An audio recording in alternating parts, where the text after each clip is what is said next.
Hello, hello, hello. Good evening, good afternoon, good night, good morning to whatever the part of the world you are tuned in at.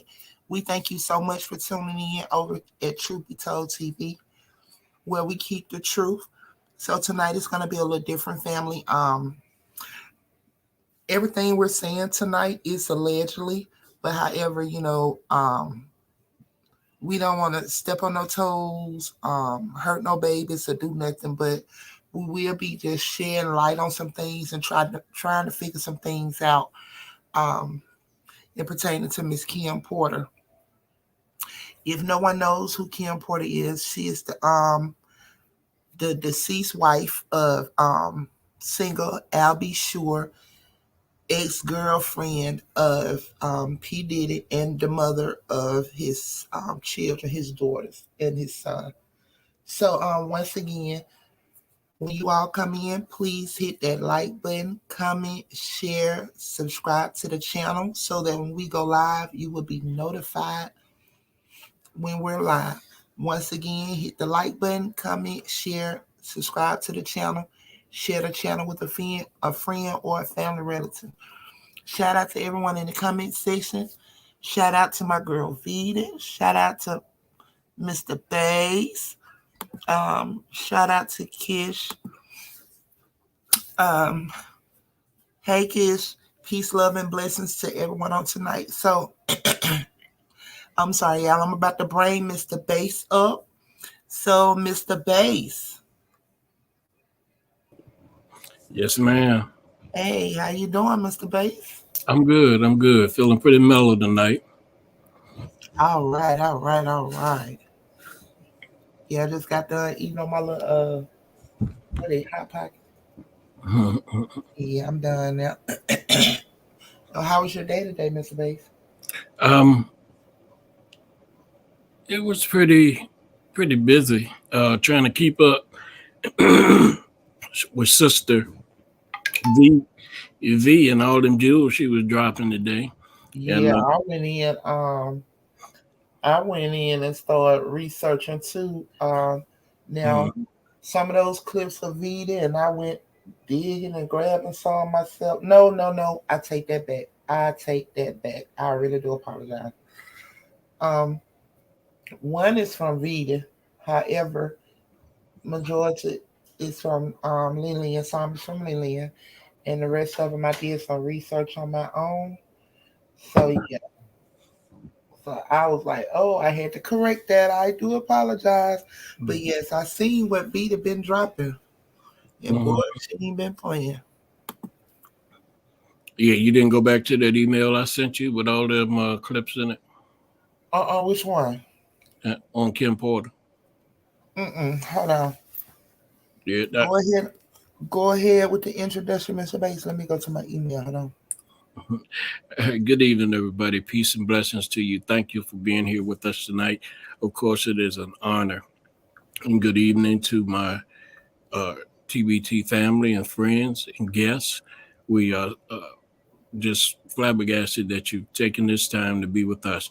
We would like to ask you to hit the like button, um, comment, share, and hit the notification bell so that when we do go live, you'll know that we're live.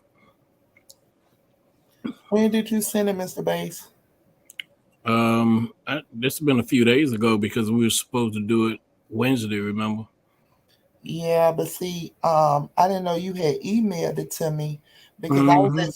I was expecting it for it to be dropped in the GM folder, but Uh-huh. no one dropped in the GM folder. I know Trey Lynn emailed it, and because I know she's not in the GM folder, she's Yeah, not in yeah, the edit. So when I went to my email, I seen Trey Lynn about 1, 2, 3, 4, 5, 6, 7, 8, 9, about 10 times. yeah. A lot of those were the same ones that I had because when I went through what Traylon had sent, I think it was only three of them in there that I hadn't already seen. So, Okay. yeah, but it's all good. Okay, I see it You now. January the 4th. It's a possible videos for. Okay, know. Mm-hmm. let me see. Okay, and I see you drop easy. Right. Okay, I see easy E. Okay, okay, okay. So, I mean, I got so many in there, Mr. Dace. Oh yeah, we It good. may be a continuous of the show. Mm-hmm. So if the show is continuous, then I'll go through these to see if we haven't already, and then I'll just attach these to that. And then the show that I sent you for Monday, Mm-hmm. just add to what's left to continue this show for Monday, and then the other one we do Wednesday. Then I have to go back through the emails and pull up moving forward, Easy E, all the information because there's some real dead on information that I received from someone close to like right there Mm-hmm. within the circle with Easy. So Mm-hmm. I don't know. I just gotta pray on it. But moving forward, what we have left tonight, we'll just do that. We'll discuss it on the back end. Yeah, I'm yeah. sorry, Mr. Beige. I've been Oh, running. I ain't got no emails. ain't no problem. I ain't been checking on emails, but thanks to Lillian, she showed loaded boom, boom, boom, boom, bam, and I'm like, whoa. So yeah, Yep, yep. I wish I had known because I was sure researching today. That would have saved me some time. Shoot, I wouldn't have had to do it. Yeah, I think a lot of them is probably the same ones that Trey Lynn had. Okay, Yeah. okay, okay. Well, all righty. Um, so Mr. Bass, you ready? Yes, ma'am. All righty. Let's get it. Thank you so much, Mr. Bass. Y'all hit that like button when y'all come in, share, subscribe, and hit that therefore when we go live you will get that notification button. Hit that notification so that when we go live you will get the notification. Thank you so much. Thank you, Mr. Bass. Go ahead. Shout out to the content creators. Shout out to Tough Media.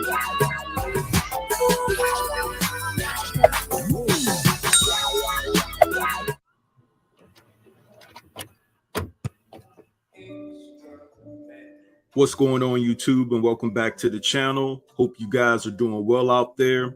Let's go ahead and revisit this topic about Kim Porter because I want to talk about it yet again. Now, Kim Porter's son and Quincy Jones has responded to his father and Al B. Sure about the allegations and the accusations that Al B. Sure posted to his Instagram about his thoughts and opinions about what happened to Kim Porter. Now, before we get to Quincy's response, I want to talk about Al B actually changing his tune somewhat about this situation because the post that he just put out about this situation is way different in a sense to the post that I read to you all in the previous video when he basically said that he felt that Kim was set up. So first and foremost, I'm going to play you the clip of me reading what Al said initially about Kim Porter and what he felt about the situation. And this comes from the previous video that I did about this. And then immediately after that, I'm going to read to you all his new post, and then we're going to take it from there. So sit tight and I'll be back. All right, here it goes. The morning of the Soul Train Awards at BET pre-production at Jesse Collinsent, hashtag LBs around the world.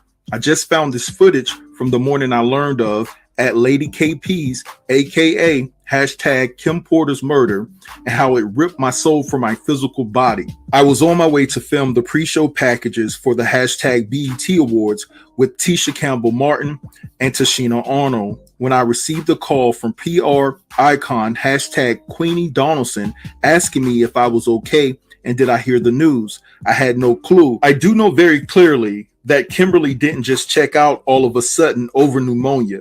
That's some BS, really? This is where I get in trouble. We just celebrated our son Quincy's new deal and Christmas special with Netflix, and she was in fantastic health as well as laughing, seeing me, and at Diddy's mutual exchange in the theater. I'm going to leave it here. All right, so Al posted this clip of Kim's memorial service, and then he captioned this. He says, at Lady KP's homegoing service and final thoughts, listen closely. Hashtag Al B's around the globe. I trust all is well with you and family. I seem to forget that it's me when I decide to express my thoughts or make a statement via social media, knowing the internet directs the narrative and always wins. I wanted to post this very special moment because if you weren't there, then you just wouldn't understand. I don't traditionally explain myself to anyone as an OG, but let's get a few facts straight from the OG's mouth. One, the reason the post was removed from my social media was because my son at Quincy reached out, and what he expressed in our private exchange, I felt it reissued the pain for the loss of his mom, and that wasn't my intention, but his spiritual needs come first. Two, in the post I expressed that we had such an amazing last gathering with everyone celebrating Q's at Netflix Christmas feature, hashtag holiday calendar, and everyone was joyful, happy, and proud of his accomplishment and hard work. Three, I will stick by the notion that from my extensive, casual, and happy conversation with hashtag Kimberlina at the reception, all seemed to be fantastic and uplifting. Later, we all viewed the feature film in the viewing room, and it was a phenomenal film. Four, so weeks later, pulling up to the Palms Hotel in Las Vegas to film the intro packages for the Soul Train Awards at BET, receiving a call out the blue that Lady KP has suddenly passed just didn't make any sense, and it still doesn't. I've given no implications of any suspects related to her passing, but I stand firm in saying that it just doesn't make any sense that she was here laughing, energetic, lighting up the room, and then gone. Now, if there were some medical issues or ailments that I'm completely unaware of, then there you have it. Lastly, the emotional tears post came after I was initially filming myself rehearsing on the way to the shoot in the car, and due to the magnitude of the moment, decided to continue taping. Period. Nothing more, nothing less.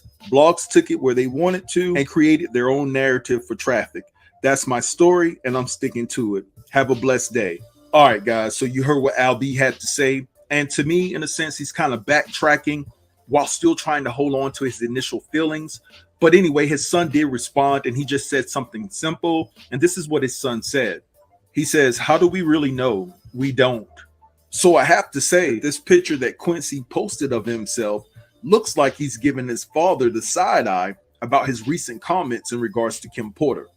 Now, there were a lot of mixed comments about this situation. A lot of people didn't understand what he was talking about, but there were a few that understood, like this particular person right here that said, stay close to your pops no matter what. So I definitely think that he was throwing some shade at his father. Period, point blank. There's no way around it, because this is the thing. You have to understand that Diddy is in this man's ear. Diddy has all this money. Diddy is providing this lavish lifestyle. He really doesn't even have to work because of Diddy.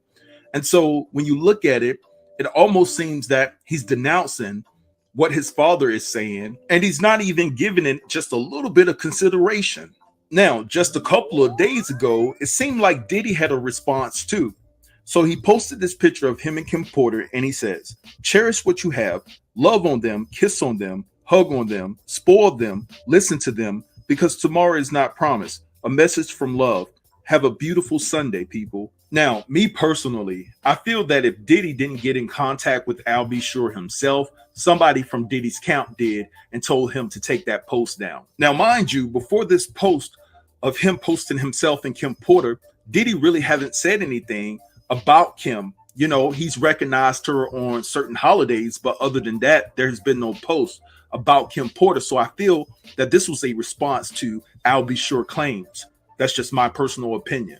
And another reason why I feel that Diddy was the muscle behind Al B. Sure pulling that first post down is because he made it a point in his last post to say that he didn't name any suspects who could be responsible for Kim Porter's early demise. So you have to ask yourself, why is Al B being so adamant to let us know that he never named anybody?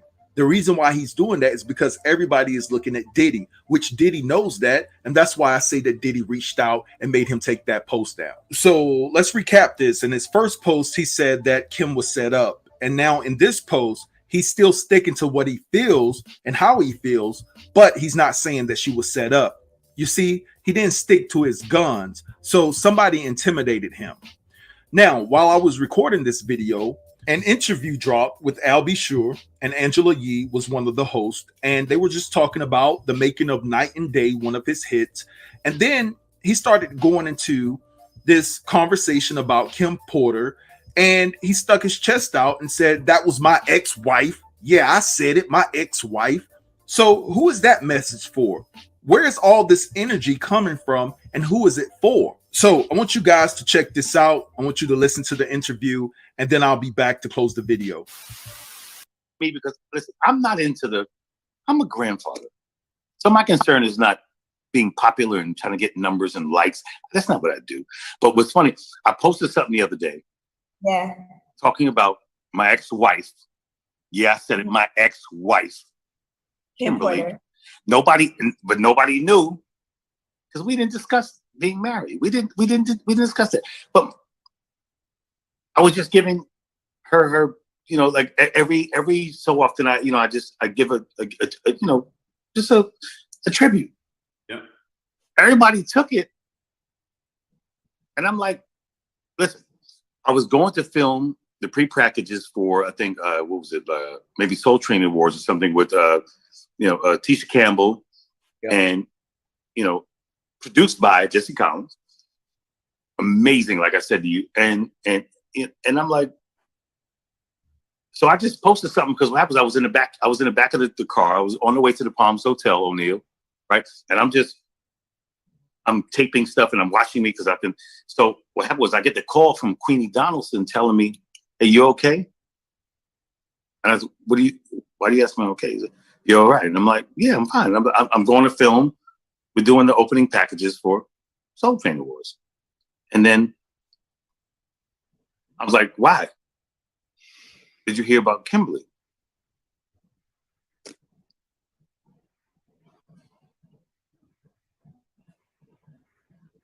Hello?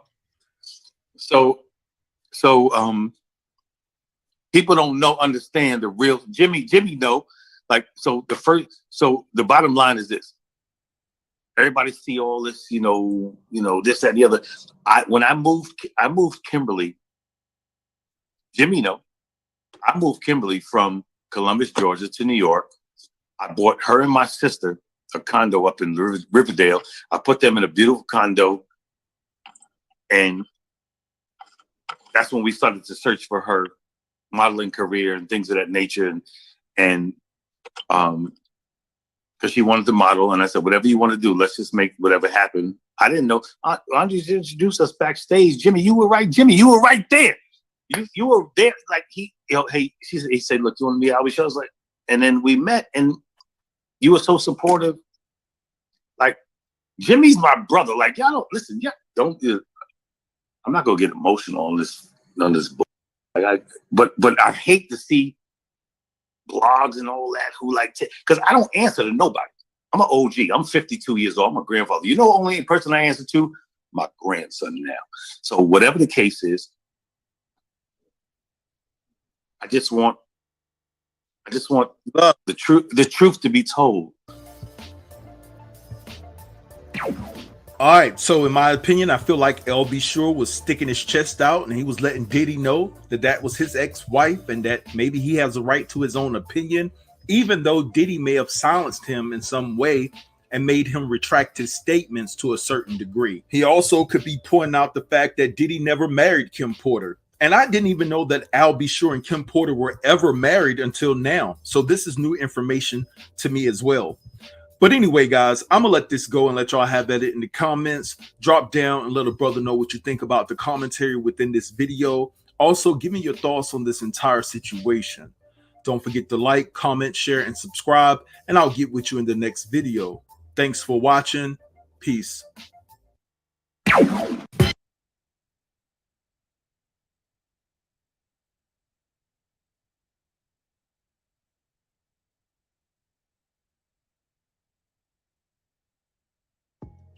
I'm sure you've heard of the saying, the world's a stage, and in this case, the truth really is stranger than fiction. After the unfortunate passing of Kim Porter back in 2018, the streets were talking and came to a unanimous conclusion that something ain't quite right in the buttermilk. Conspiracies tied to high profile celebs aren't anything new, but no one would have ever guessed the Al B. Shore would come out of the woodworks to declare that Lady KP not only did not die from natural causes, but that she was murdered, and he thinks they are after him next.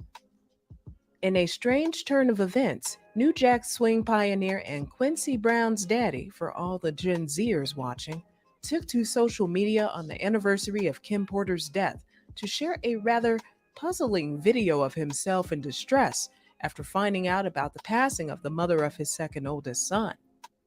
While fans suggested the upload was a little odd, Al insisted that the vid was taken a while back in the middle of practicing for his bit he was scheduled to do for the BET Soul Train Awards.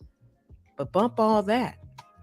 Reading further down under the caption underneath the video is what really made us pull the emergency brake and had everybody shook.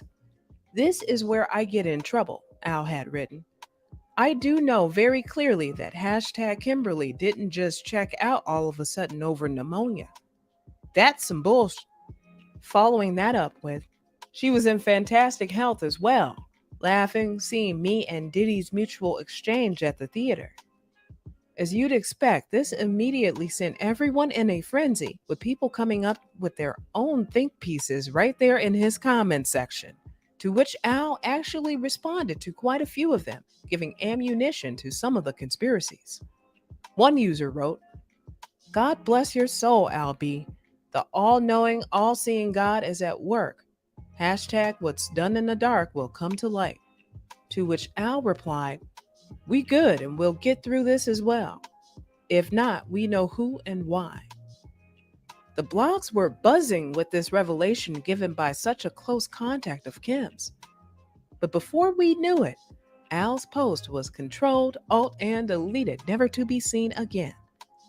Except this is the internet and nothing is ever truly gone forever. Despite completely scrapping the post, Al continued on with his tributes to Kim over the months and years and didn't let up on his suspicions. And yet another Kim P related post with a side-by-side comparison of he and Kim next to their son Quincy and his star castmate Ryan Destiny, he goes on to say that Kim had sent him the photo attached with the message, "Life imitates art. Art imitates life." The picture was cute and all, but the caption finished off with Al saying that Kim was running and that he told her to call the FBI. Now wait a dang minute. What do you mean by that, Al? Of course, this got the people sitting upright in their seats yet again. Unlike the first go-round, he didn't delete the entire post. He did, however, change the caption and deleted all talks about the FBI. Though this wouldn't be the first time Al allegedly told Kim to run for the hills and seek help. As you may already know, Kim Porter died in her sleep on November 15, 2018, due to what coroner reports say was lobar pneumonia, leaving behind 4 children. Like we've already gone over, Al B seems to believe that Kim's death wasn't due to the illness, but a homicide. Not only that, but he actually shared a message to a close friend stating they might be after him next. Not too long ago, Al's son, Al B. Shore Jr., popped up to inform us that his father had recently gotten out of a 2-month-long coma that nobody even knew about. What in the episode of Star? Is all of that merely a crazy coincidence? Fans don't seem to think so. Who is they, Al? Who is they? And where exactly did all of his suspicions stem from? If not, we know who and why. Who, as in Diddy? Here's why some seem to think so. It's no secret that Diddy has a bad boy reputation, similar to the name of his label. But calling him a bad boy is watering down his true status. Let the people tell it. Puff Honeycombs is a downright snake. Evil. The devil in the flesh. When he's not scamming his signed artists out of millions, he's putting hits out on people. Allegedly. The abundant East Coast versus West Coast docus highlighting Tupac and Biggie's feud in the 90s often name drop Diddy as being a suspect or at least having info on the true happenings surrounding those incidents. Even in Eminem's diss track to Machine Gun Kelly, M drops the verse, "But this idiot boss pops pills and tells him he's got skills. But Kels, the day you put out a hit's the day Diddy admits that he put the hit out that got Pac killed." Sure, Eminem admits it was all jokes nearing the song's end, but I don't know about all that. Although Kim was now with Diddy, Kim often confided in Al about all the mishaps going on behind closed doors at the Combs house. One incident being the infamous screw accident, where Kim reportedly dug a screw into Diddy's wrist in the midst of one of their many fights. But we'll talk about that in another video. Another time being when Kim told Al about a certain situation she'd been going through with Diddy, which gave Al the urge to tell Andre Harrell, the founder of Uptown Records. Because in case you didn't know, Al, Kim, and Diddy were all a part of and worked at Uptown back in their heydays. What Al didn't know was that Andre would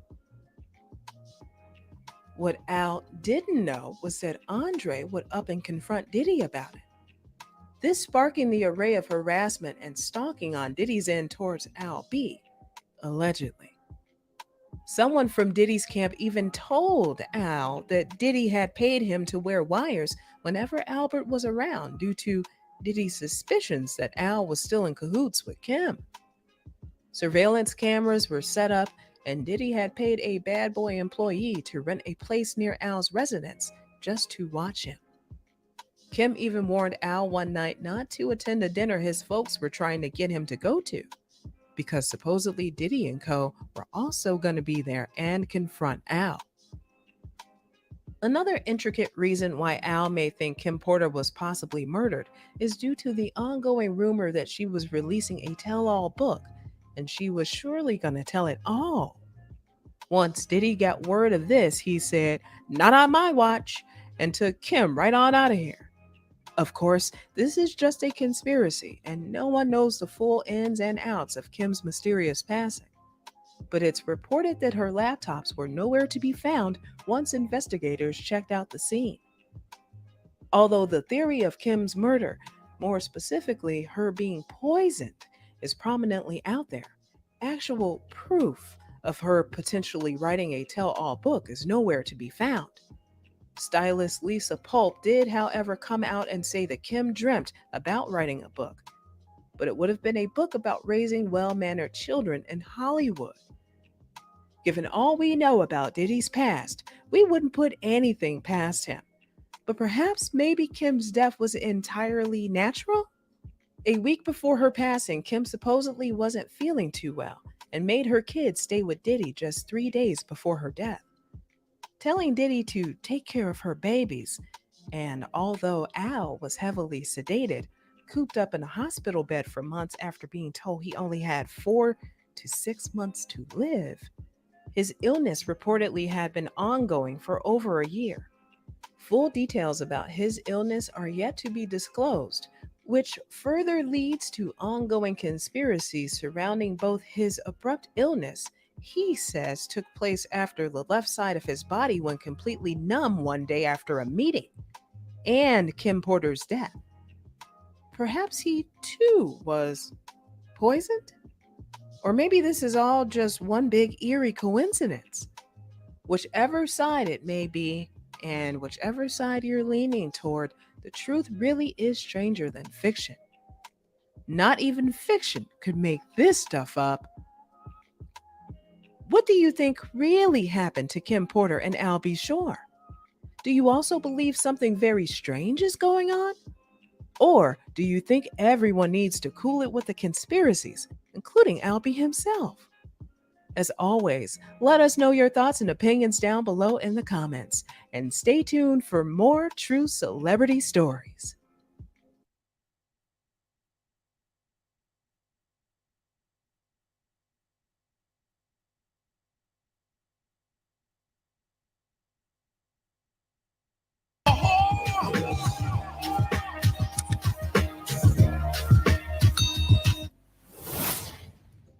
What's going on, y'all? What it is. So let's go ahead and start on this topic. And I want to talk about some more information that I've become privy to in regards to Kim Porter.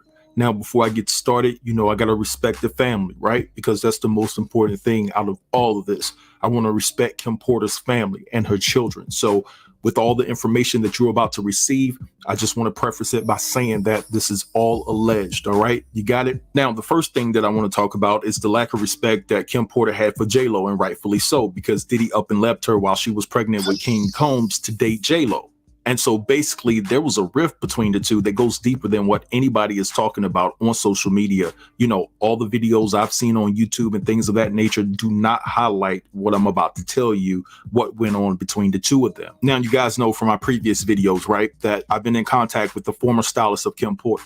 And basically they told me in regards to the relationship between Kim Porter and JLo, it was basically just on and popping. They had so much animosity towards each other. Now, according to the stylist, Kim Porter told them that things got pretty ugly between her and JLo. There were phone conversations where JLo and Kim Porter were screaming at the top of their lungs at each other. JLo reportedly said something that was a little bit racist towards Kim Porter about, the complexion of her skin tone. And reportedly, Kim referred to JLo as being the Puerto Rican prostitute of the Bronx. And also she brought up an alleged rumor that back in the days when JLo was performing on In Living Color, that one of the Wayans brothers said that JLo's cat stunk. Now, the situation between Kim and JLo became so toxic that Kim didn't even want JLo to be around her kids because of that comment that JLo made about Kim's skin complexion, given the fact that she had just gave birth to King Combs, and King Combs is of a complexion of Kim Porter, a little darker complexion and things of that nature. So Kim Porter was just like, yo, I don't even want her around my children. And so Kim Porter ended up kicking Diddy out of the house that they were living in. Diddy ended up getting a hotel room, right? And he was living out of that hotel room. And so basically, she went to the courts, and the courts provided Kim Porter full access to the house that Diddy owned, right? But Diddy was still harassing Kim Porter, calling her reportedly 50 to 60 times a day. And so the relationship between Kim and Diddy became so turbulent that Kim ended up having all the locks changed throughout the house. And so according to the stylist, Kim was so disappointed in Diddy for a multitude of reasons. A being the fact that he actually cheated on her while she was pregnant and then ended up leaving her for JLo. And then on top of that, when Kim got into that argument with JLo, Diddy didn't even defend her, especially when it came to the disrespectful comment that JLo made about Kim's skin complexion. And Kim is thinking to herself, right, that Diddy is darker than her. So if she's going to say a crude comment about my skin complexion to me, what do you think that she feels deep down inside about you? But Diddy played it off, and he insisted that cooler heads would prevail in the situation and that both of them said things to each other because they were angry at the time. But according to Kim, JLo was pregnant by Diddy twice, and both times she elected not to have those two kids by Diddy. Now, according to the stylist, Kim said that some close affiliates from the Bronx that she had at the time conveyed to her that basically JLo's parents were ticked off that JLo was pregnant by Diddy. In other words, they didn't want JLo to have kids with a person that had the same hue as Diddy. So you guys catch my drift, right? You get where I'm coming from. And so according to the stylist, Kim said that all of the red flags were there for Diddy to see, but Diddy chose not to see those red flags because he was addicted to the lights, camera, and action. And so JLo was just focused on using Diddy to get to where she wanted to be ultimately in regards to her career. Now, according to the stylist, Kim said that there was a situation that went down between her and JLo at the studio. She confronted JLo at the studio because Puffy was working on JLo's album. And so basically they got into it. She questioned JLo about some things that she said about her. And according to Kim, there was some hair pulling going on and there were some objects thrown in each other's direction. So according to what I've been told, it seems that things got a little bit physical between JLo and Kim Porter. But anyway, guys, I'm gonna let this slide right here. I want you guys to drop down in the comments and let me know what you think about this particular situation. Don't forget to like, comment, share, and subscribe. And until next time, peace.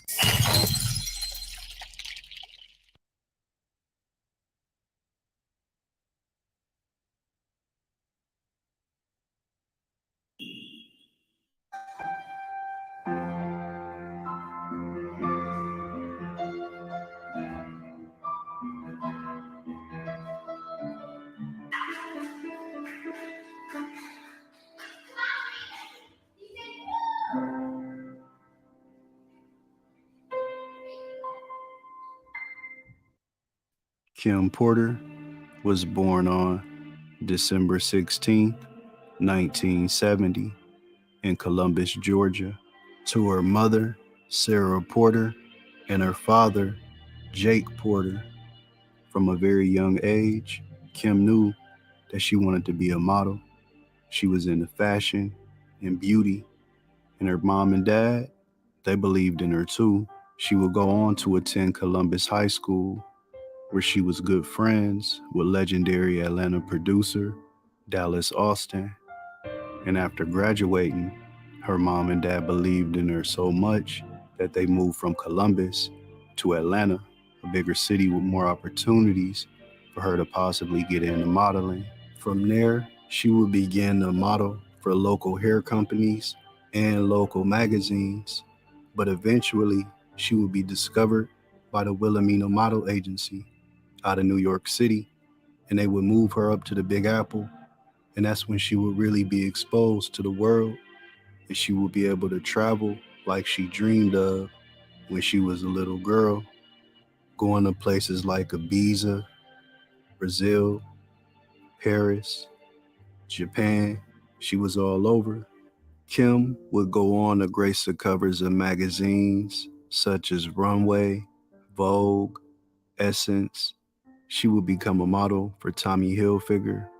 She was on top of her game, standing next to models like Kimora Lee Simmons, Veronica Webb, Naomi Campbell.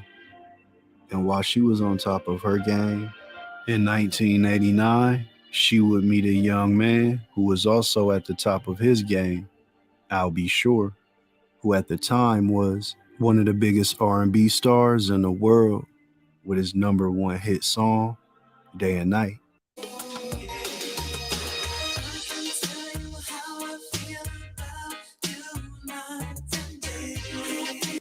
And after they met, they would strike up a whirlwind romance that would result in marriage in 1989, but it would end quickly just the following year due to infidelity. Like I said, I'll be sure he was a big R&B star, so it was a lot of women, and Kim, she just couldn't go for that. But despite the divorce, they would have a baby together in 1991. And this was the same time that Al started to write songs for other artists. And he was writing a song for Jodeci titled Forever My Lady, which was dedicated to Kim. Forever my lady. It's like a dream. You know. I'll Be Sure and Kim Porter would eventually part ways for good. But this would be the time that she would meet Puff Daddy, who at this time was an up-and-coming music executive, although they wouldn't get together romantically for a couple of more years. And in 1993, Puff Daddy would have his first son, Justin Combs, with celebrity stylist Misa Hilton. And the following year in 1994, he would begin to date Kim Porter, and they would fall in love very fast. And it would be a very intense romance. In 1998, they would welcome their first son together, Christian Combs. But despite sharing a child together and doing very well in their individual professional careers, Kim and Puff would bump heads a lot because at this point, he was a music mogul. There wasn't too many people around him that would tell him no, but Kim, she would. She would stand up to him. She wouldn't always win, but he knew that she had heart. But eventually, these fights would lead to their demise. Not only that, around 1999, just a year after the birth of their first child, Puff Daddy would switch his attention from Kim to an up-and-coming Latina singer by the name of Jennifer Lopez. And for the next 2 years, Jennifer Lopez was Puff's main focus, building her up into the superstar that she would become. And him and Kim, they would have a very messy court battle over child support, which would result in a $4.5 million settlement in favor of Kim Porter. Now, at the height of their relationship, Jennifer Lopez and Puff were media darlings, on the cover of magazines, doing red carpets, all over TV. But in December of 1999, a nightclub shooting would take place that would severely damage their relationship.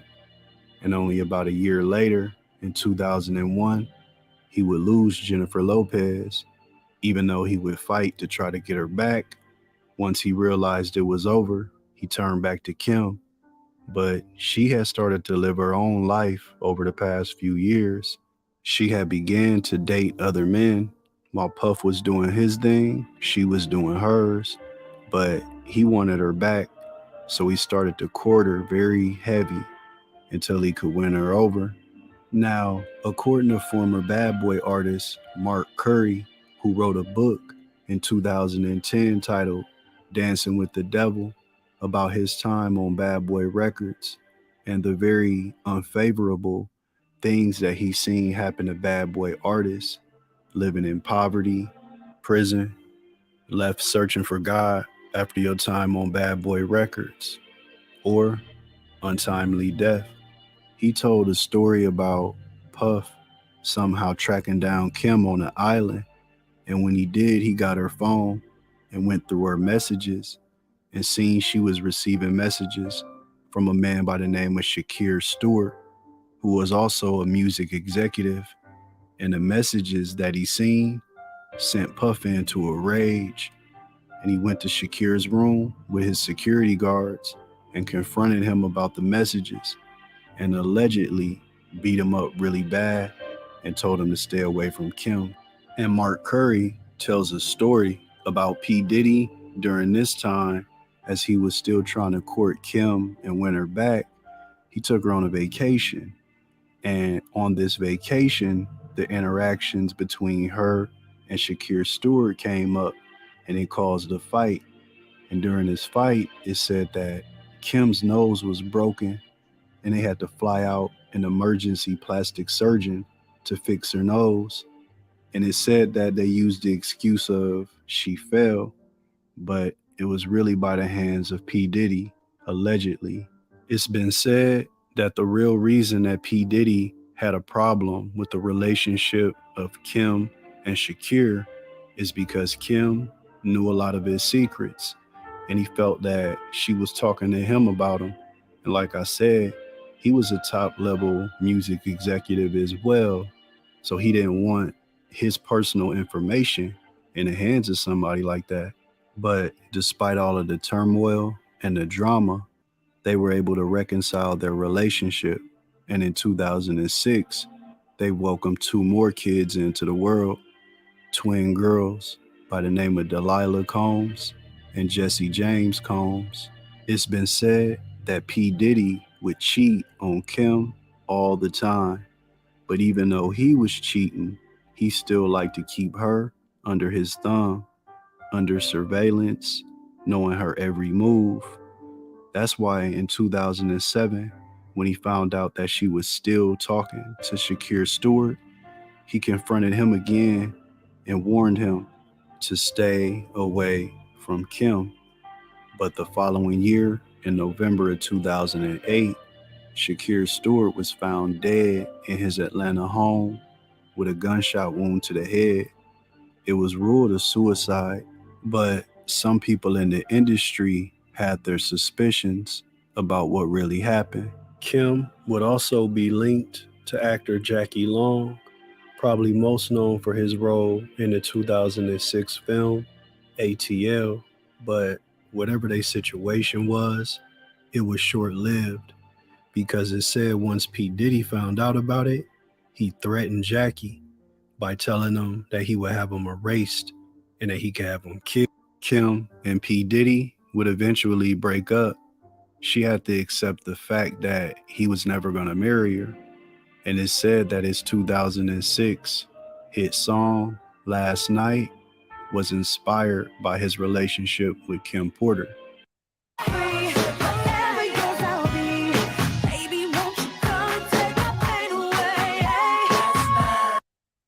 P. Diddy would move on and date his bad boy artist, Cassie Ventura, who's probably most known for her hit song, Me and You.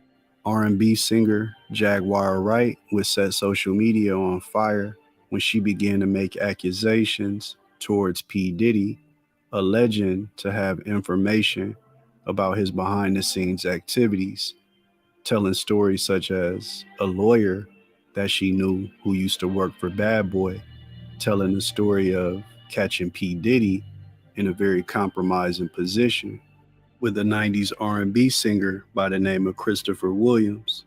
And when she walked in the office and seen it, she just ran out.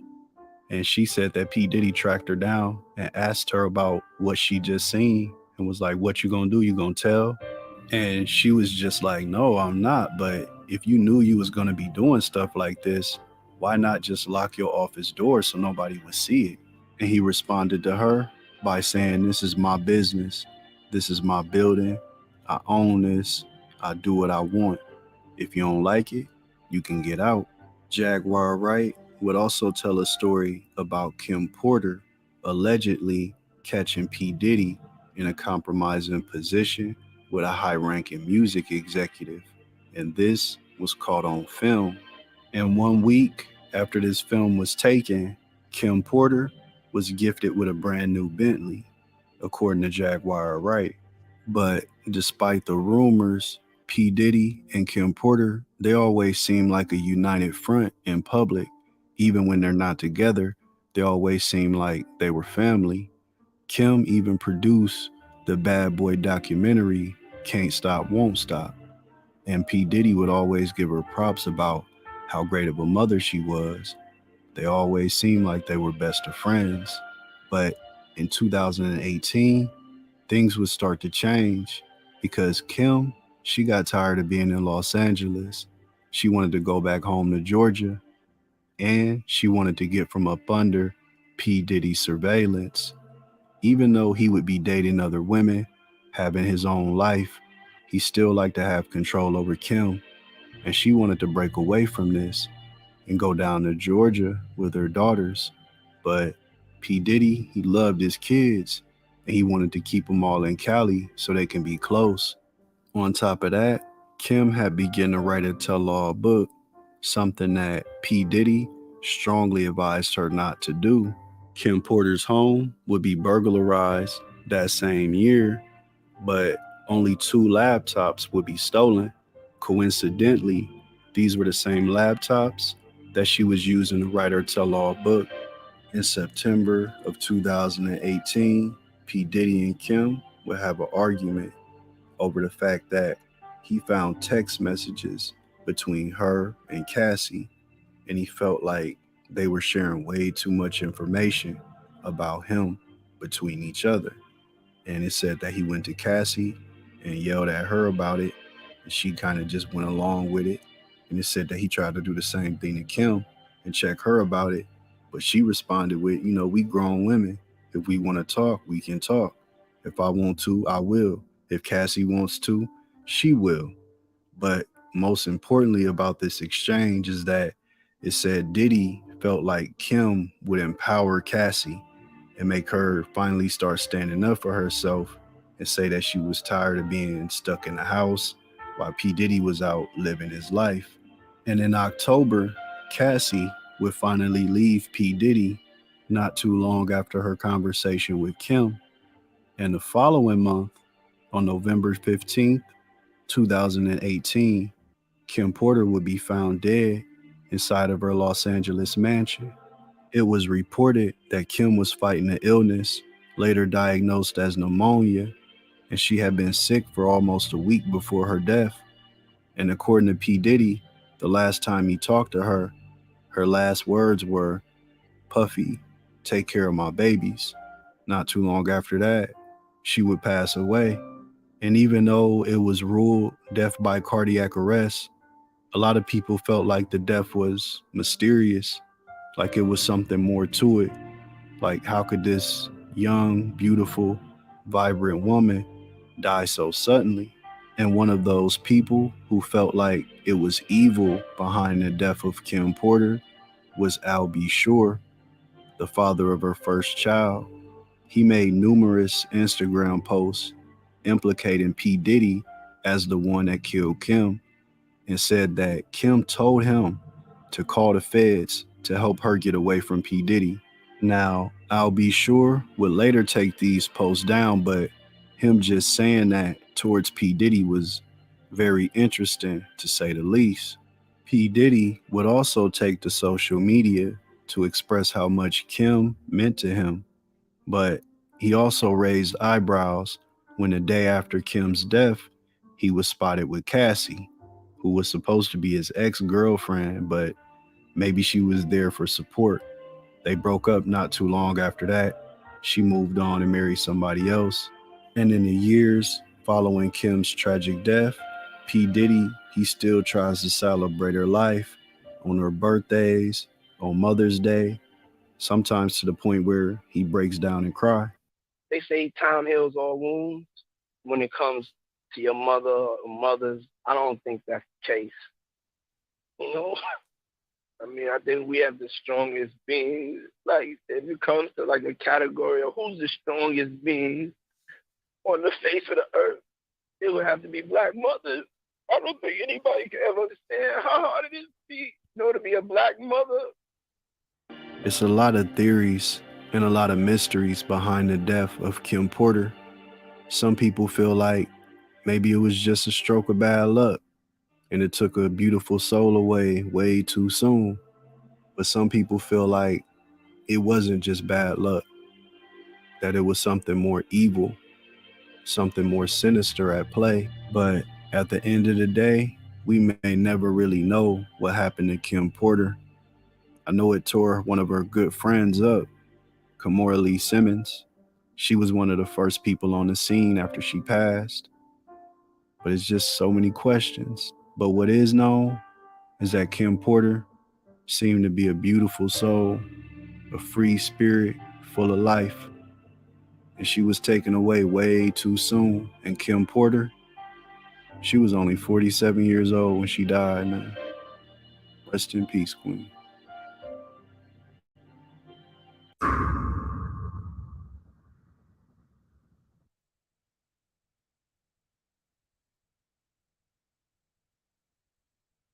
We gonna get you and your little dog too.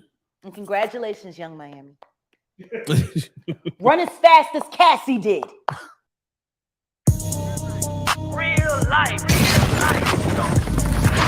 If that shit ain't real life, if it ain't real life, just ain't real life. Real life street stars.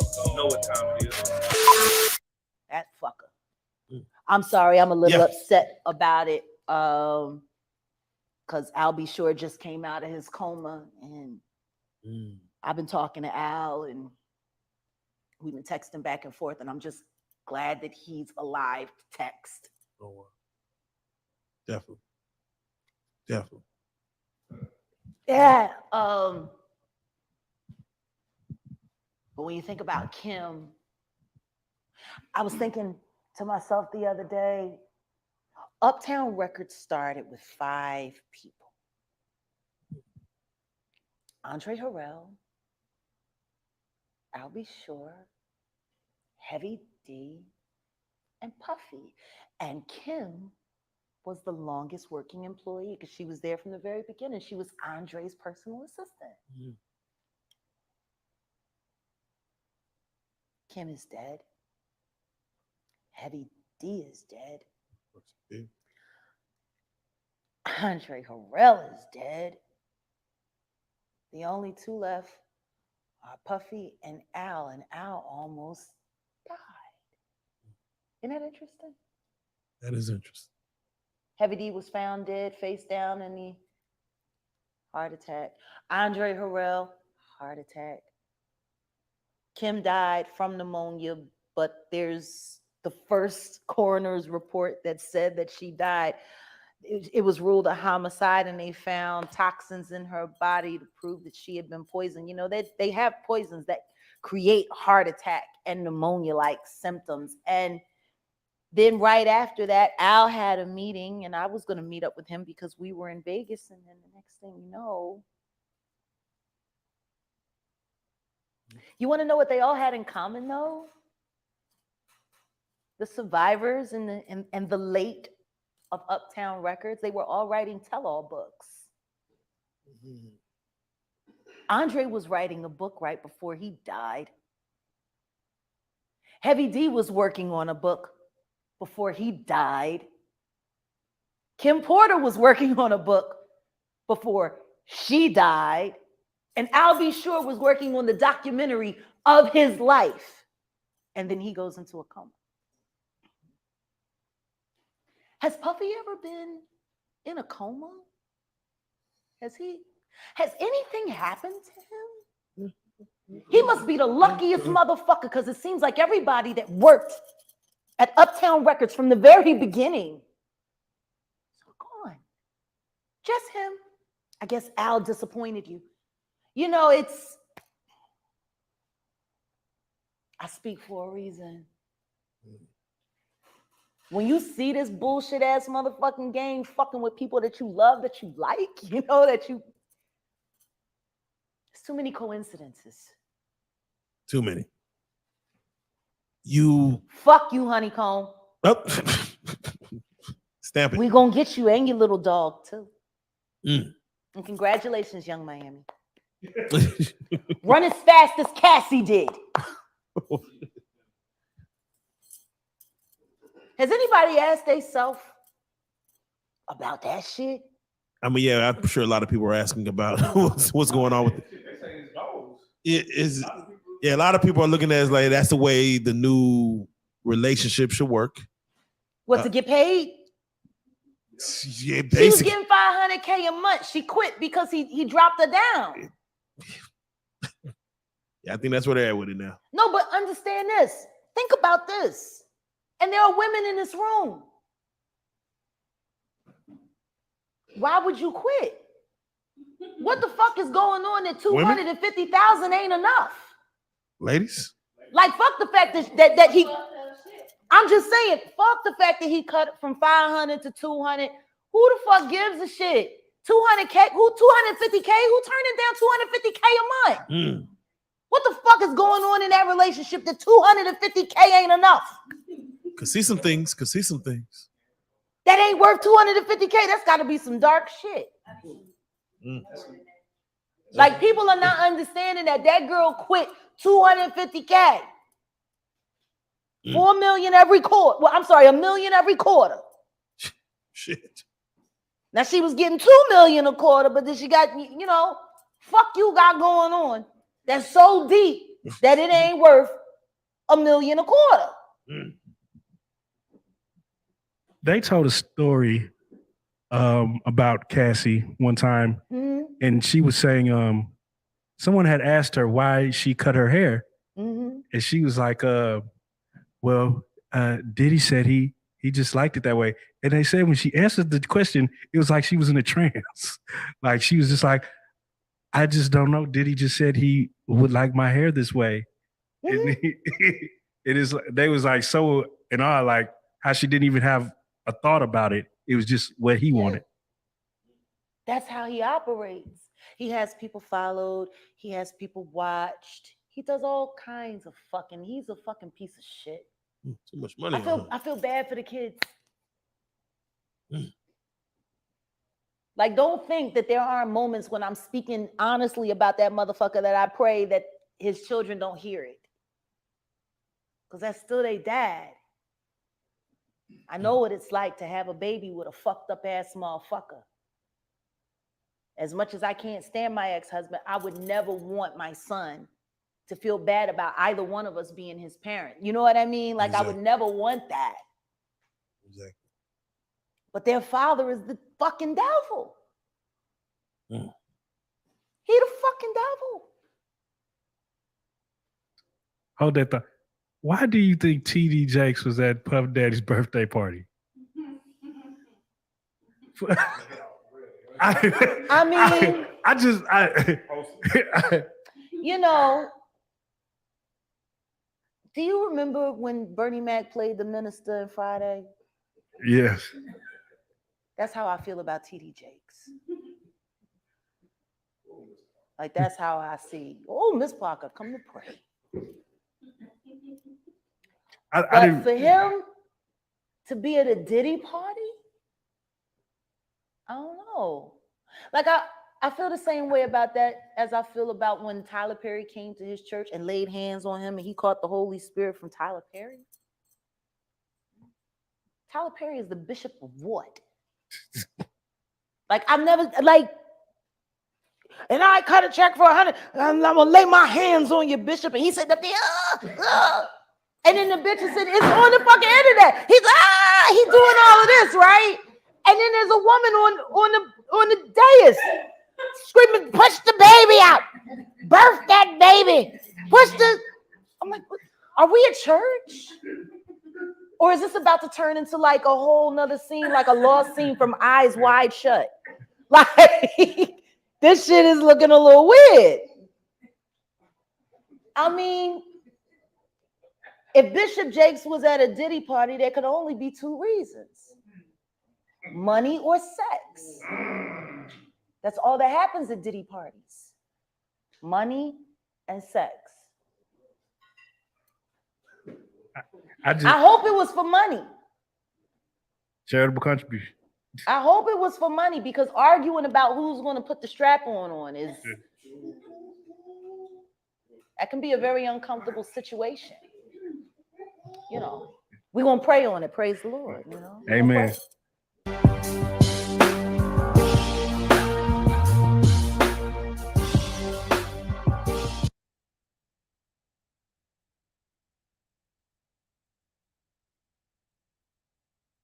I don't know what was going on for the next 2 hours, but we appreciate you. Yes. I'll just bring it back in the building. You back. I'm trying. I'm here. We in here now. We in the building, Jack. All right, it's here. Let's go. Share the video. Like the video. Let's get it. Yeah. It's a backup. That's a backup. But honestly, I want to go live. I want to go live on Philadelphia TV as well. So we can kill two birds with one stone. You can just pull the table up right there, and I can get it all done and get into my prayer room and get this song and get the rest of this baby love up out my chest. Talk about it. Let's start with Power 99 now. Well, Philadelphia. Fuck Power 99. Go ahead, do your thing. Why is that? Power 99 eat my ass, bitches. Now, you know, I've been watching Power 99. I've been watching Power 99 slowly sell its soul for like, I don't know, 20 years. You know, it's so funny. Real Philadelphia legends would walk through the halls of Power 99 and they would treat us all like we was still in fucking high school and shit together. But New York would come down and them pussies would fucking do anything for everything for these motherfuckers, you know? I don't know what it is about our city that has so much self-hatred that we feel like we have to sun our heroes just so we don't have to hate ourselves for not being them. But let another motherfucker come around town. Oh my God, it's the greatest thing you did, Jay-Z. You did. Oh my God, P. Diddy. And you know, we got all this love for all these out of town motherfuckers, but do we show our own people that kind of love? I guess not, considering that, you know, niggas just killed my friend Charlie Khan, shot him in the back of the head. 51-year-old man, father, grandfather, never did nothing wrong to nobody, community activist. He was such a good dude. We shared the same birthday, went to the same Seventh-day Adventist church, Ebenezer, 15th Christian. Like, how the fuck does that man get shot in the back of his head coming out of Chris and Neve show? And from what I heard, Power 99 wasn't too, you know what I mean, supportive of that, because they so clear channel.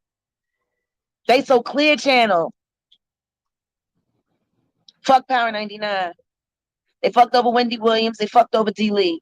They definitely fucked over Cosmic Kev. They let Meek Mills fuck over Cosmic Kev and didn't say shit. So what happened with that? If it wasn't for Cosmic Kev, Meek Mills would not fucking exist. Wow. Would exist. Cosmic Kev built the Meek that everybody grew to love, and don't nobody acknowledge that shit. Not even Power 99. Let's we not forget. When Cosmic Kevs was on the airway, you couldn't manage to go 15 minutes without hearing a Meek Mill track. Word. He practically was at the Batcave waiting to pick up freshly mixed demos so he could pump it all over the Delaware Valley area. And then when it came time to sign a contract, you ran off with that goddamn procurer, that motherfucking ghoul, Charlie Mack, and go run to Will Smith. And that's why that nigga fucking stick his dick in your ass and left you the fuck out there. Because you fucked over Kev. I hope he fucked you good. I hope you fucking have nightmares about it, Meek. Because you ran all the way to Miami to Rose. But you never apologized to Cosmic Kev. Never, not once. Wow. You ran off the faggot ass Rose who's sucking Diddy dick. I guess any dick will do as long as you all right. Meek. I know how you fucking started, bitch. I watched the person that make you. So fuck Power 99. All y'all play is Drake and drill records. Eat a dick. Play some real fucking Philadelphia hip hop catalog. Put back in an old school show. Show these kids that you can make records, be famous, and live to see the proceeds. What the fuck is wrong with y'all? Fuck out here. That's what I got to say about Power 99. Eat a fucking dick. And thank you for eroding what's left of the soul of our fair city that is now turned into a goddamn fucking carbon copy of Gotham City. So just for the record, you have no problem with Cosmic Kev. You have no problem with some of the people that paved the way for Power 99. It's Power I love 99 Cosmic Kev. Word. Cosmic Kev is one of the greatest contemporary DJs of the Delaware Valley area. Made it all the way to DJ into the WEE and paved the way for so many fucking niggas to go mainstream in multiple markets. That's a fact. Yep. And don't nobody talk about Cosmic Kev. What's the lyric that my friend Proof wrote for Eminem that he pretended he sung? Nowadays, everybody want to talk like they got something to say, but nothing comes out when they move their lips. Just a bunch of gibberish, and motherfuckers act like they forgot about Kev. Fuck y'all. Fuck you, Meek.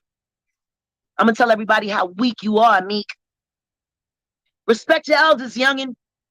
Kev made you.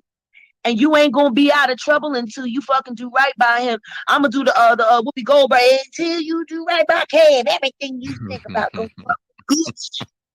Fuck you. Lord, man. Go find another fucking billionaire's dick to suck. Hoe ass nigga. And I'm glad that you and Nikki got together. I'm glad she ruined your fucking life. I just wish y'all could have left it down on the Schuylkill River like you was planning to. That would have been fun. See, the bombs is already starting to drop early. Anyway, please sue me. Oh, by the way, I got some new merch coming. The first t-shirt is going to be a picture of me with my middle finger picture. And it's going to say,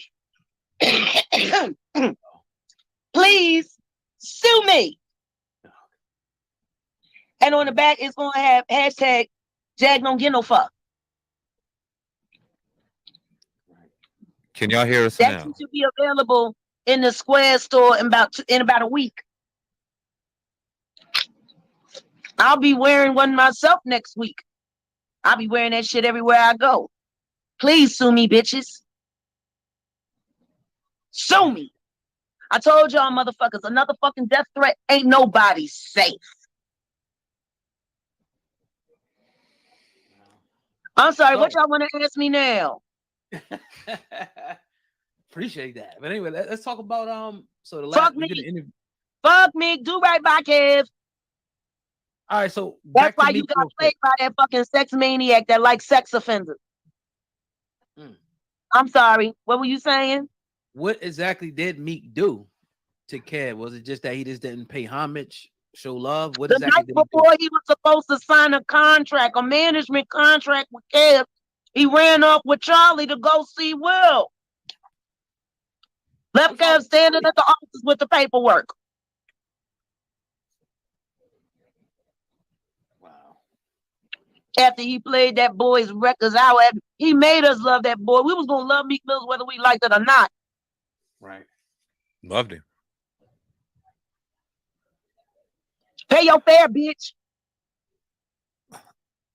I want to transition. You spoke about a person on your live that kind of surprised me. Shout out to the people who brought it to my attention. Shout out to the No Ego fam. Brian McKnight. Yeah, fuck him. That was pretty surprising. So you gotta elaborate if you don't mind on Why what was is the it problem with surprising? Brian He's McKnight. a woman beater and a sex and he should be on the registry. Kind of shit he like to do to women, he should be at least a level 2. You know, it's not your average dude that like choking a bitch and knocking out her teeth and busting her eye while he fucking her. That's a special kind of nigga. And you said you noticed because he was married to your cousin, right?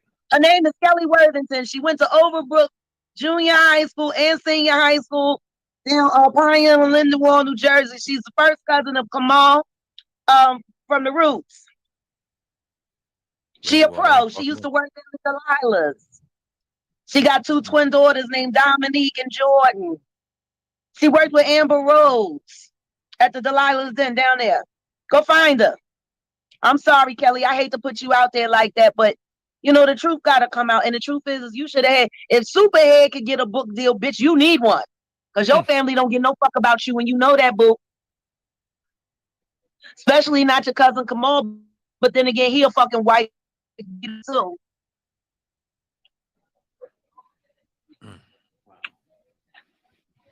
Man. So let's go back a couple years ago. Yeah. You did an interview with us. Yeah, he used to beat the fuck out of Paris, and she was light skinned and a hoe. My cousin's writing a book about her marriage. Her name is It's Julie McKnight on Instagram. She put up little posts talking about how she had to save the bitches that he was cheating on her with from him whooping their ass. Like when you gotta save your husband's trick from abuse, you know, that's some deep shit. Yeah, Brian McKnight, put him on the registry. And that's the guy's honest truth. Sue me, Brian. Sue me, Brian, because I picked Paris up that day you loosened her too. Right there. I picked her up right there. Behind the Fridays.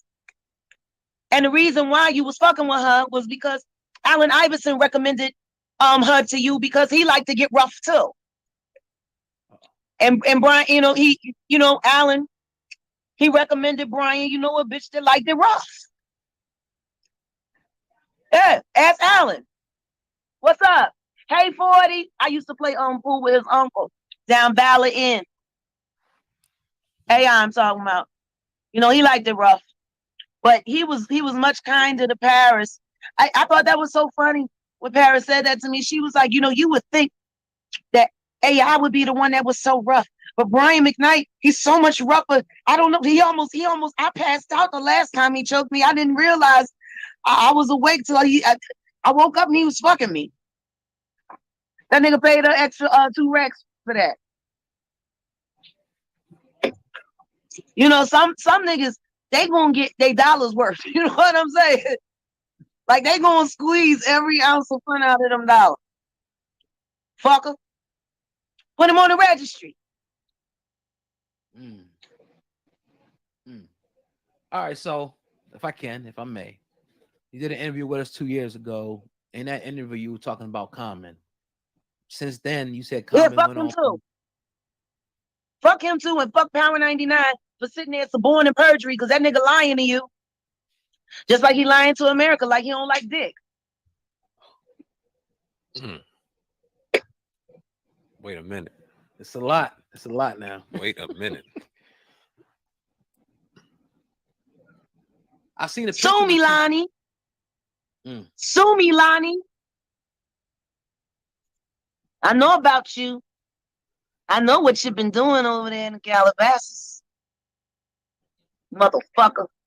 Fuck all of y'all hoes. And you gonna come to my city and you gonna lie on me and my city ain't even gonna challenge it. Matter of fact, my city ain't even called me and asked me for a rebuttal. What did he say? What did Common say?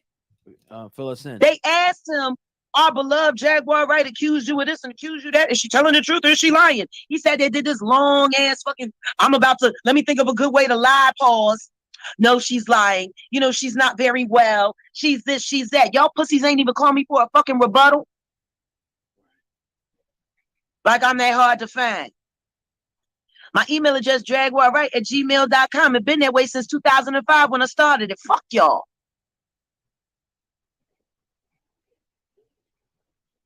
Disloyal bitches. Dropping bombs with Jaguar, right? Go ahead and hit the like button. Make sure you guys share the video, and ladies, I'm gonna need me another Saki.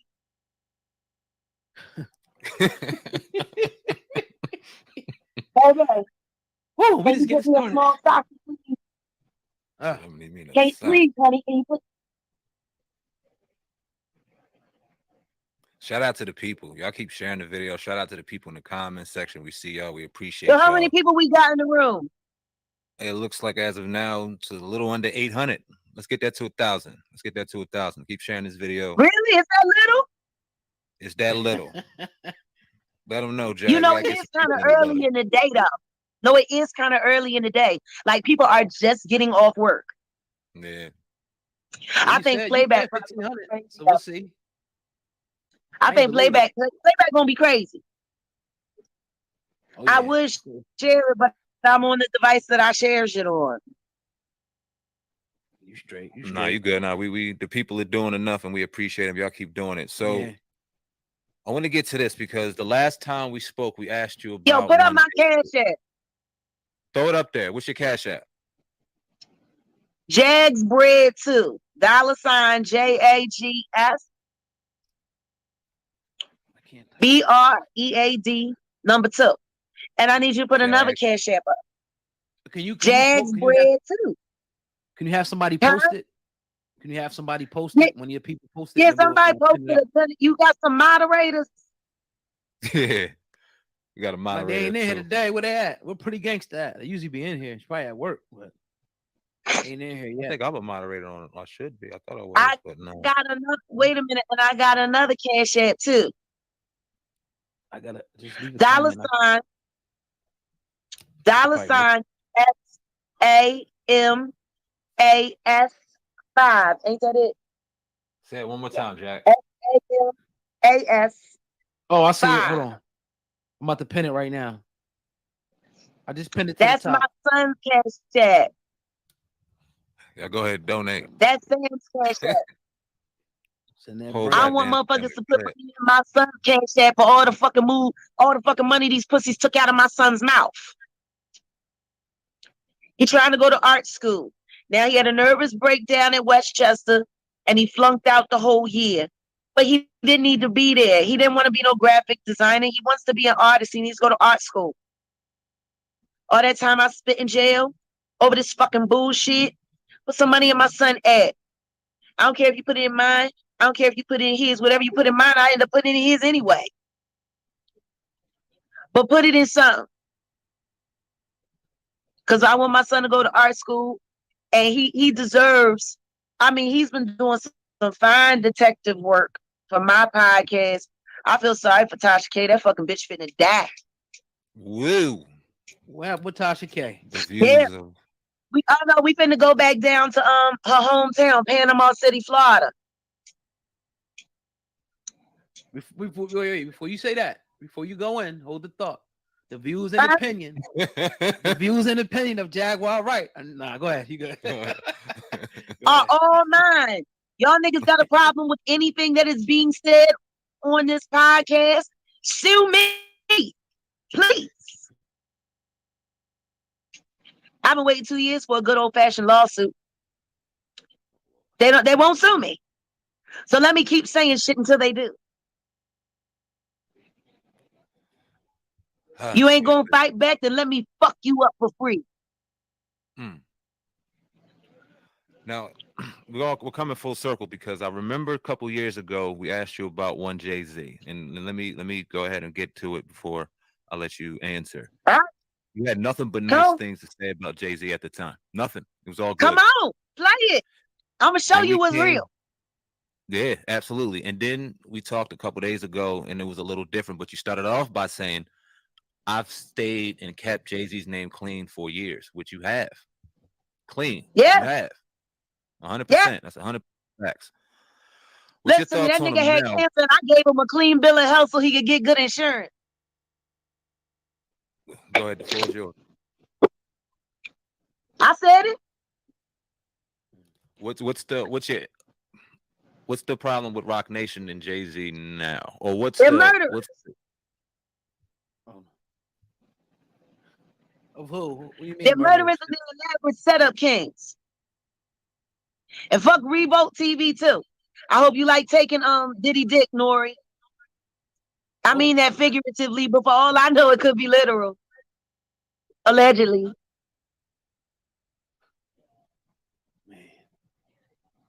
So specifically, we gotta ask you the question. You talk about murderers. I mean, that's a strong allegation. How do you know? No, they kill people. Right. Who and how do you know? If you could share that. I'm gonna tell you this right now. Last November, 2021, there was a Rock Nation brunch.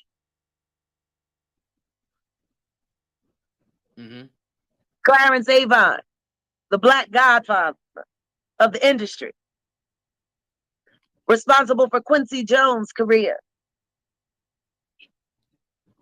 brought us Bill Withers, took care of niggas in the game for the Jews for many years, decades. At the dinner, he expressed he had no interest in retiring, and he was looking forward to working with Rock Nation to build a better, brighter future for our people in music. 3 weeks later, some random motherfucker wanders into his mansion with armed security and all that shit, with a fucking AR, a rifle, and shot his 80-year-old wife, Jacqueline Avon, in the back.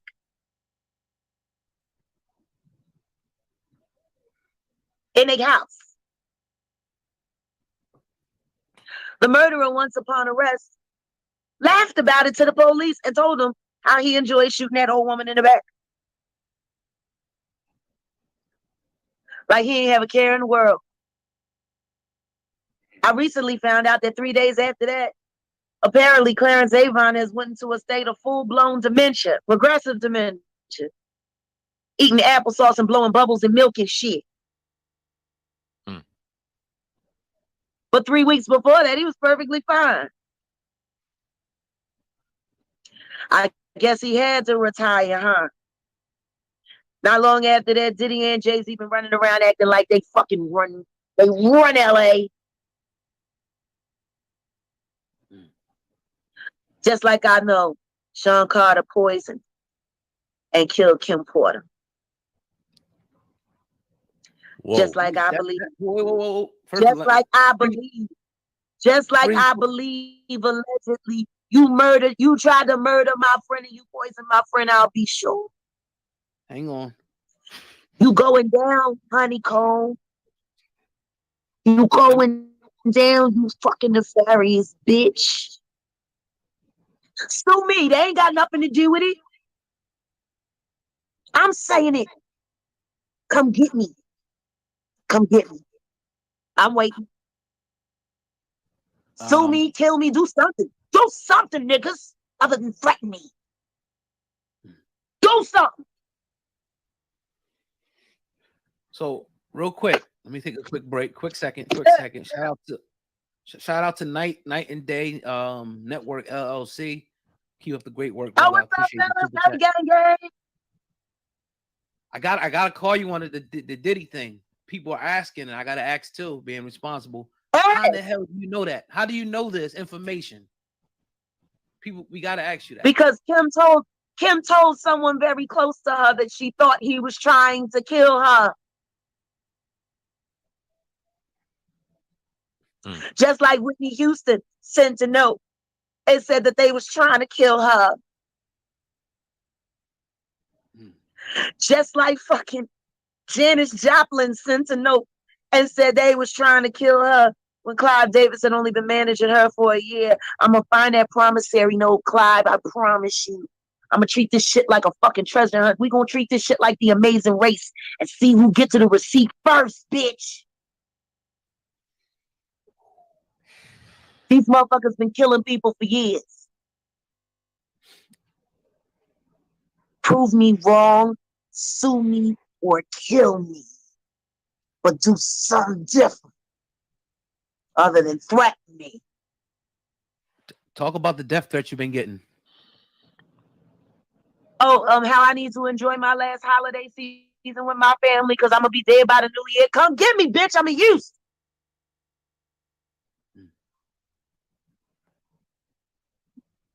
Fuck you, Sean. Fuck both of you. All the shit. But especially you, Sean Carter. Where to go left with you and Sean Carter? Because like I said, it was all love. The Everything was second that I beautiful. said I wasn't gonna let him be my Lord and Master because I already served Jesus.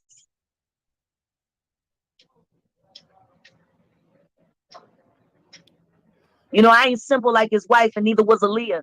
I guess that's why he had her killed. Ugh.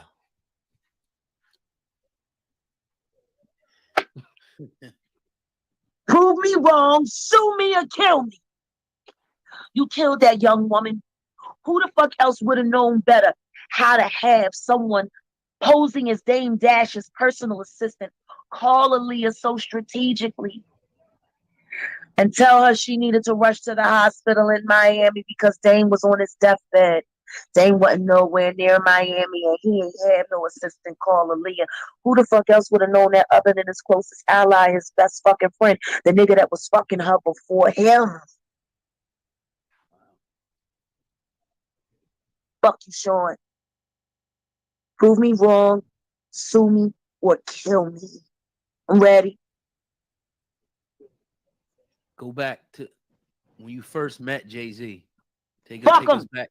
Fuck him. I don't care how I met him. I wish I never met him.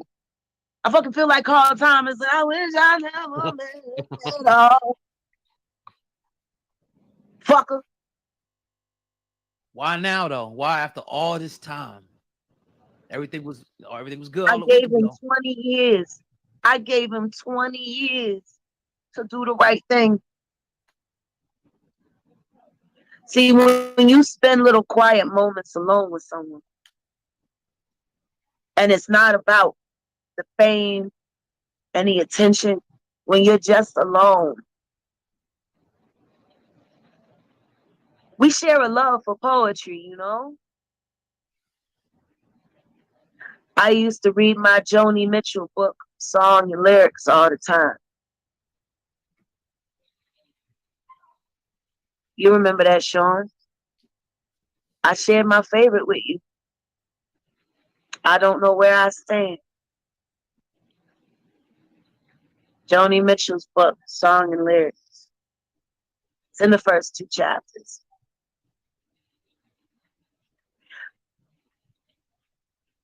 I won't dare recite it. That's too telling.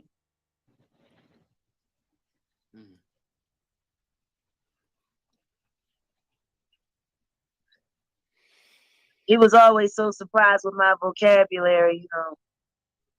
Little silly shit like, I don't know if I should wear all these socks. I'm afraid my feet's gonna sweat. They're not gonna sweat, boo. You got the perforated levers. What the fuck you know about perforated, Jag? Intelligence is sexy. especially amongst intelligent people. But I won't worship no nigga. There's too much dick on the fucking planet to be worried about worshiping one dude. You know what I mean?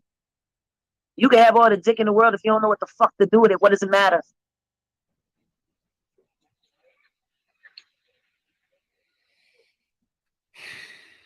I'm sure there's some women that know that better than me, a whole lot better than me. My point is, you know, there's little promises in those tender moments. Like the promise of, there's a sweeter me. There's a more conscientious me. There's a me to give a fuck about you. And you want to believe that. And you want to believe for it, you know? And then you become real forgiving. And then it all becomes about the hope. Until you realize that hope is a joke. And what's real is you sleeping with the devil. And when you dance with the devil, you better make sure you're doing it with steel-toed shoes, because that motherfucker's gonna step on your feet. I want to pivot a little bit, but kind of keeping it under the same realm and talk about Kanye. What's your thoughts on Ye? Well, what's your thoughts on Ye and what He's brilliant. He's gonna change the world. Kanye for president. What you think about what he's currently going through, what he's put himself through I with the think he's going media through and the what trials people of put him through? Job. I think he's going through the trials of Job, and I think he's going to be a better man for it on the other side. I think he's getting bathed in fire, and I think God is holding him. Yay for president. Fuck all y'all. Yay gonna change the world. I can't wait to see it. Does that answer your question? Yes, ma'am. Yes, it does. We talked the last time we talked was a couple of days ago on the phone. You said you were getting ready for a show. How's music going? Let's talk about your music. Music is fucking impeccable. It's gonna be even better after these Peckerwoods go to fuck to jail, so they can stop buying all the companies that I try to do business with to stop my music from coming out like they've been doing for 15 years. How are they stopping it now? What's going on with that? Oh, they ain't stopping shit. I got Dallas WTV Network. Or talk about it. That's it. DallasWTVNetwork.com. Subscribe today. 24 hours a day, Jaguar right, and beautiful artistic content picked for you. It's a living arts gallery on the internet. And it's all mine. I can do whatever I want with it. I can put whatever I want on it. And my podcast is going on it. And it's a fucking amazing. I'm actually doing we're starting to produce a segment on the rise and fall of great hip hop dynasties in certain cities. Because I'm Philadelphia, we're going to be doing Philadelphia, and we're going to be doing a split.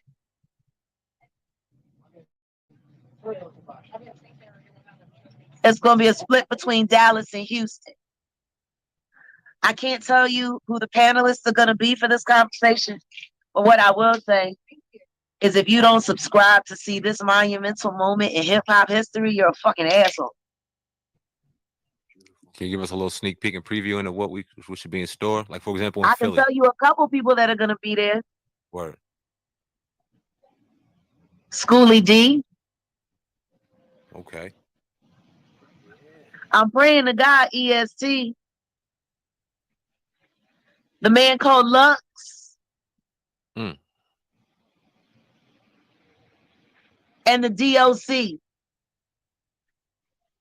Okay. Dallas Oak Cliff, the legend. And a few others, but I can't say right now. Word. But those are the ones I can tell you. It's going to be such a legendary conversation. And there's going to be a whole new generation of people that can actually hear the roots of hip hop, from the roots of hip hop, living legends, people that they should know. I get to do that on my channel. I've been trying to do that out there forever, but now I get to do it as I see fit. And it only costs you $9.99 a month. That's fucking cheap. You ain't never gonna get a Jaguar Right show that cheap. All my concerts are curated specifically for the channel. It's amazing. This kind of freedom. Mm-hmm. Right. Yeah. I also heard you talking, just kind of staying the Jay-Z Rock Nation thing. A lot of people were blaming Jay Prince and his family for the Jay Prince is takeoff being innocent. killed. The Prince family is innocent. What's your thoughts behind the Jay-Z whole set situation? them up to take the murder charge so he could get Megan on the cheap. He used Megan to set up Tory, making sure they plotted with everything that they could possibly think of so he could act like the animal he does when he get high, and they just pushed him into doing what he did. They finessed the fuck out of Tory Lanez, and they used Megan Thee Stallion to do it. Also happy to do it because she wanted to leave rap a lot and be with the Carters and Rock Nation.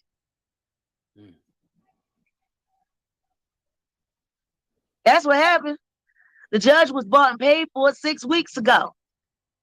The juror 39, she's an actress. She's about to get a deal with Netflix. Damn.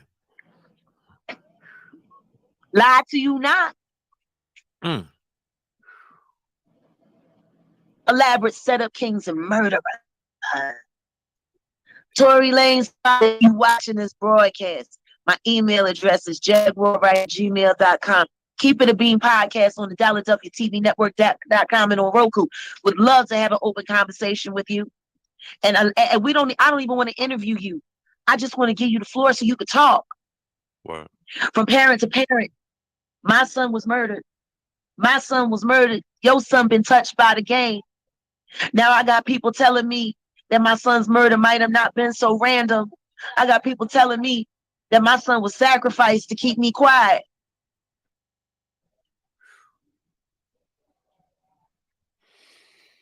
Fuck ho.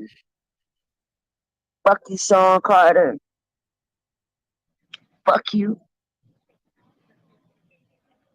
I swear to God, Sean Carter, if you had anything to do with my son's death,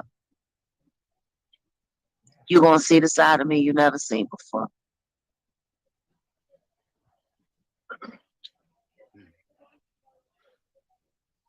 What do you say to the people? Gentlemen, for security reasons, we got to get to the important questions now. All right, indeed. Well, what would you like to address? Let's just put it there. No, just ask me what you want to ask me. Why is your life in danger from Jay-Z, do you feel like? And other Because people? I'm saying things that will get him put in jail forever. Or get him killed by his handlers.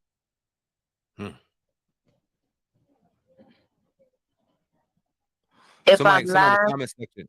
I'm sorry to cut you off. if I'm lying, prove me wrong. Sue me. Do something different other than threaten me. We're not gonna hold you much longer. We appreciate your time. It's Jaguar, right, on the Hip Hop I Uncensored think podcast. Twitch's death has something to do with the celebrity NFT dollar. I think he was about to whistle blow and the group getting killed. I think that's what Columbus was trying to allegedly. Say that again. We couldn't hear you clearly. Allegedly, Twitch was involved in that celebrity NFT DAO they had running around that tanked everything. They found out it was money laundering. Somebody said that he was fitting to snitch. So they handled it. The group handled it, allegedly. And that's what Columbus Short was trying to say without saying. Yeah. I got to ask you this because people are saying this, and no disrespect from me, or us on the podcast. What do you say to the people who say she is batshit crazy for saying all this shit? She's doing this for attention. What do you say Don't to those believe people? me, just watch. Damn. Don't believe me, just watch. 2 years ago, they said I was batshit crazy. Every fucking thing I said, didn't it come true? Nobody sued you. We saw that. He said some shit back then. Nobody sued you. You know what I also said back then? That I wasn't really What's that? saying nothing. Right. Yeah, you did. I'm saying some shit now, bitches. Ain't I? I was thinking about this as we sit back full circle. I said in these last 2 years and now today. What's the end game for Jaguar Wright in this situation? What would you like? I don't even want to say what would you like. I don't know. I'm working on guys' time. I don't know. I'm working on guys' time. You know, I'm just obedient. I do what the good Lord tell me.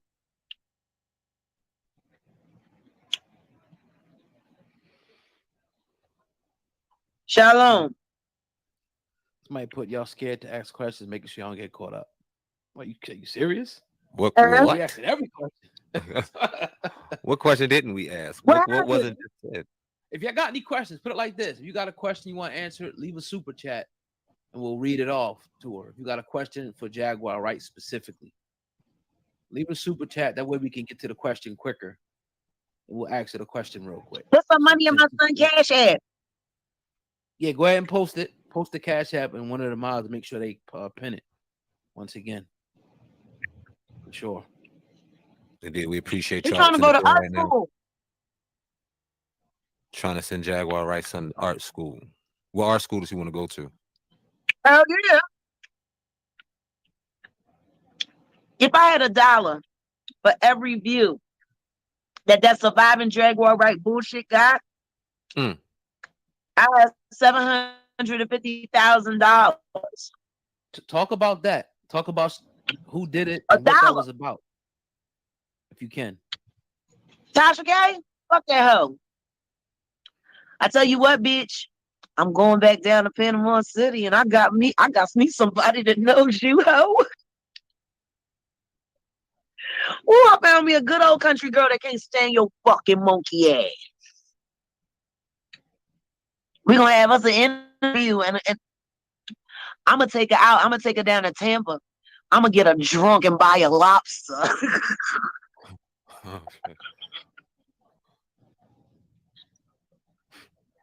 You dead, Tasha. I'm gonna teach you how to do a podcast, bitch. Never fuck with a real animal. Just a fucking house. When you a house pet, never fuck with a real animal.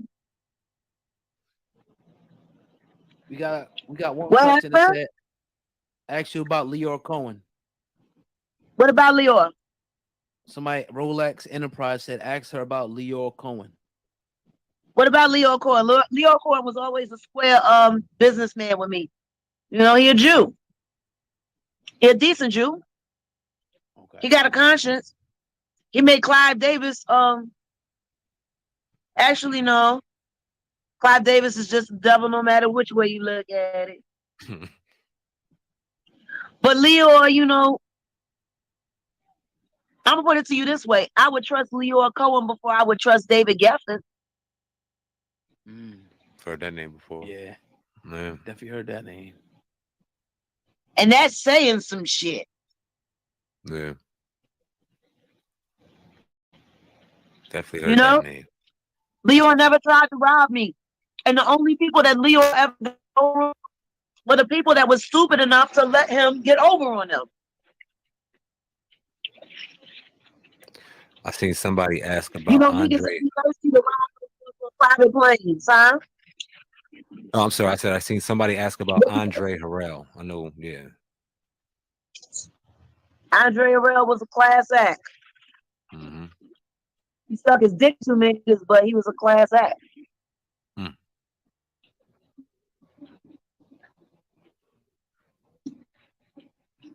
Right. And for the record, we had our own questions. I was just trying to give people an opportunity to ask questions because they want to hear certain things. So you want to hear certain things, we open it up for people to ask questions. We got a shitload of questions. What time is it? Go ahead. What time is it? It's 6:06 Eastern time. Okay. I gotta get right down. Yeah, we can wrap this up. Jaguar, right on the Hip Hop and Censor podcast. We I appreciate got your time. Luna, my girlfriend. I talked to her earlier. We broke up. I'm sorry. Did y'all say that one talk more to Lou? Did y'all talk to Lou Neal? Yeah, I said, did remember I y'all was on talk the to phone Lou with you. Neal? Yeah, I did. Remember earlier. Yeah, she got a concert tonight. I gotta go. I gotta go. All right. Well, before you go, let me get one more question, real quick. Talk about Pimp C, real quick. Talk about Pimp C and when he was exposed in the industry. Talk about that. Anybody from Philly? Pimp C was the Frank Bank of Houston. Pimp C was becoming the Moses for his community in music. Pimp C was a major threat, just like Frank Bank was. Them niggas killed Pimp C, in my opinion. Especially considering that they had that sex tape on the baby. Y'all go ahead and think about the baby Now for you yourself. got the Prince family. Now you got the Prince family that rules and build that void that was left when Pimp C died. And now all of a sudden they got motherfucking murders being pinned on them that they fucking do. The only person that benefits from the Prince family getting moved around in Houston is Jay-Z. Sean Carter. Camel face fuck. Bitch. I'ma find Blue Trail and she gonna talk to me. Blue gonna talk to me. I'ma keep asking until she do. And also, what happened with Emil? Also, did you know Emil? Emil. Yeah, but Emil, you know, Emil got as good as she gave, but it was still fucked up though. I'll ask you about one more woman, Foxy Brown. What about Inga? Only Foxy Brown I acknowledge is Pam Grier. That little bitch named Inga Marchand. That's my first time even knowing that. Inga Marchand. Yeah, that's that girl. That's that girl name. Inga Marchand. Guess you ain't What got you a want good to know about relationship. Inga? Where's she been, or what do you know about her career? What do you know about her career? Or how was your relationship with her? I don't know. She been raising her daughter. I guess she been raising her daughter and getting fitted for cochlear implants. You know that bitch dead from the syphilis.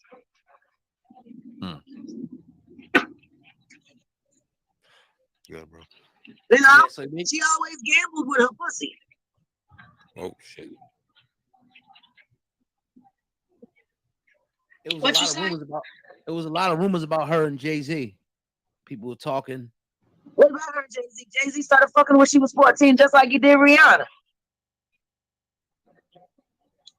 Hey. Lord. Just like him and R. Kelly did Aaliyah. I don't give a fuck no more. Do something different other than threaten. Prove me wrong. Sue me. Well, whatever. I'm ready. Why do you think that sick game happens why do you think that sick game happens where it seems like adults want to mess with Because kids? I think certain niggas is latent homosexual and they like sticking their dick in the same hole. You know, on some Star Wars shit, playing lightsaber and fuck.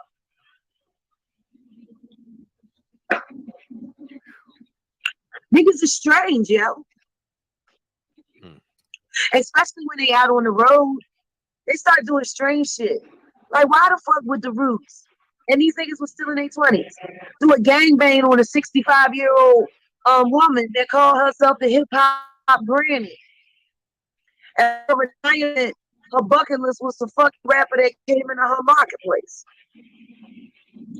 And this is an old white woman. She had a picture of Tupac on a titty. You know, titties hanging down on stomach hanging down on her high thigh. And I'm walking in on the bus from after working on the show. And these niggas, they sitting there, they tag teaming them out. There is Chief Mickey sitting there slapping her titties and shit. And I gotta see this shit after I get the fuck off stage. I wanna get on my bunk. Y'all got fucking all kinds of DNA around this fucking hoe. I don't wanna be around this shit. You fuckers. Who the fuck wanna see that shit when they get off work? Like if you on tour when you get off work and you go to the bus, that's your home. That's where you living. Until you get to your hotel room, which could be 2 cities away. So you gotta live with these fucking niggas. Amir Questlove Thompson, I'm gonna tell you when I knew he was a strange fish. I wakes up one morning. It was a bumpy stretch of highway. We was creasing through the desert on our way to Colorado. Denver. I used to always go get some coffee, sit up front with Uncle Pete, our bus driver, during the OK Player tour. And I just look at nature, taking God. These niggas be sitting there eating cereal, watching porn. So I get up one morning and I look at the screen. And the man bragging about how he found the tape and it was this rare tape. It's 5 niggas sitting on a tour bus. First thing in the morning. Yeah, I'm talking about the fucking Roots. So first thing in the fucking morning. Climb in a cup of coffee.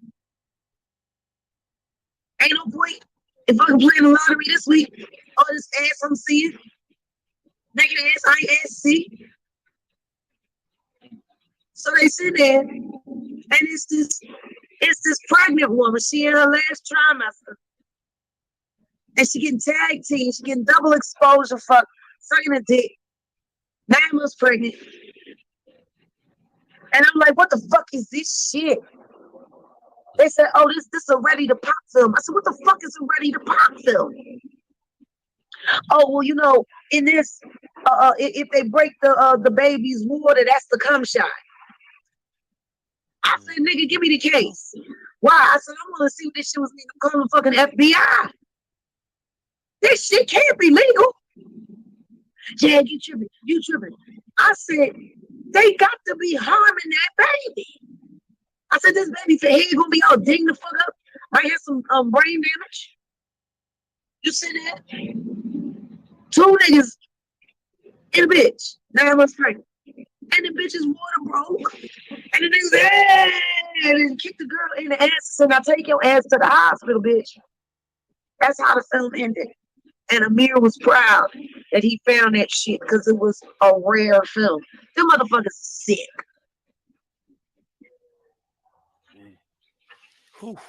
Nobody's safe. Nobody's safe. You know, it's the Christmas time. What is that? You better not pout. You better not cry. Something better. I'm telling you why. Jaguar Wright is coming to town. She knows when you are sleeping. You best fucking believe I do. She knows when you're awake because I'm already watching you, ho. She knows when you're in bad or good because I have receipts. So be good for goodness sake. Oh, niggas, you better not cry. And I'm telling you why. Jaguar's coming to town. Fuck you, bitches. Coming for your asses. Fuck y'all. But now none of y'all been responsible for the death of my son. I promise you. I promise you. Jaguar Wright's coming to town, motherfucker. I'm back outside, ho.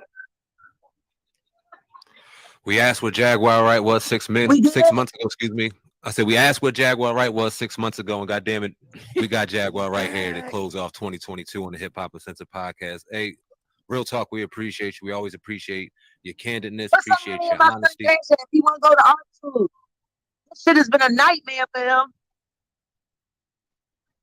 Throw that cash out one more time for Jaguar, right? And let the people know where they can find your podcast, your platform. Let the people know one more time before we get you out of here. DaladelphiaTVNetwork.com and available on Roku if you have a Roku TV. I'm about to do my virtual diary. And the rest of everything that I didn't say here, I'll be saying there. Oh, there's more. Because I got more shit to say. I got more shit to say. I told y'all motherfuckers, I ain't even said shit yet.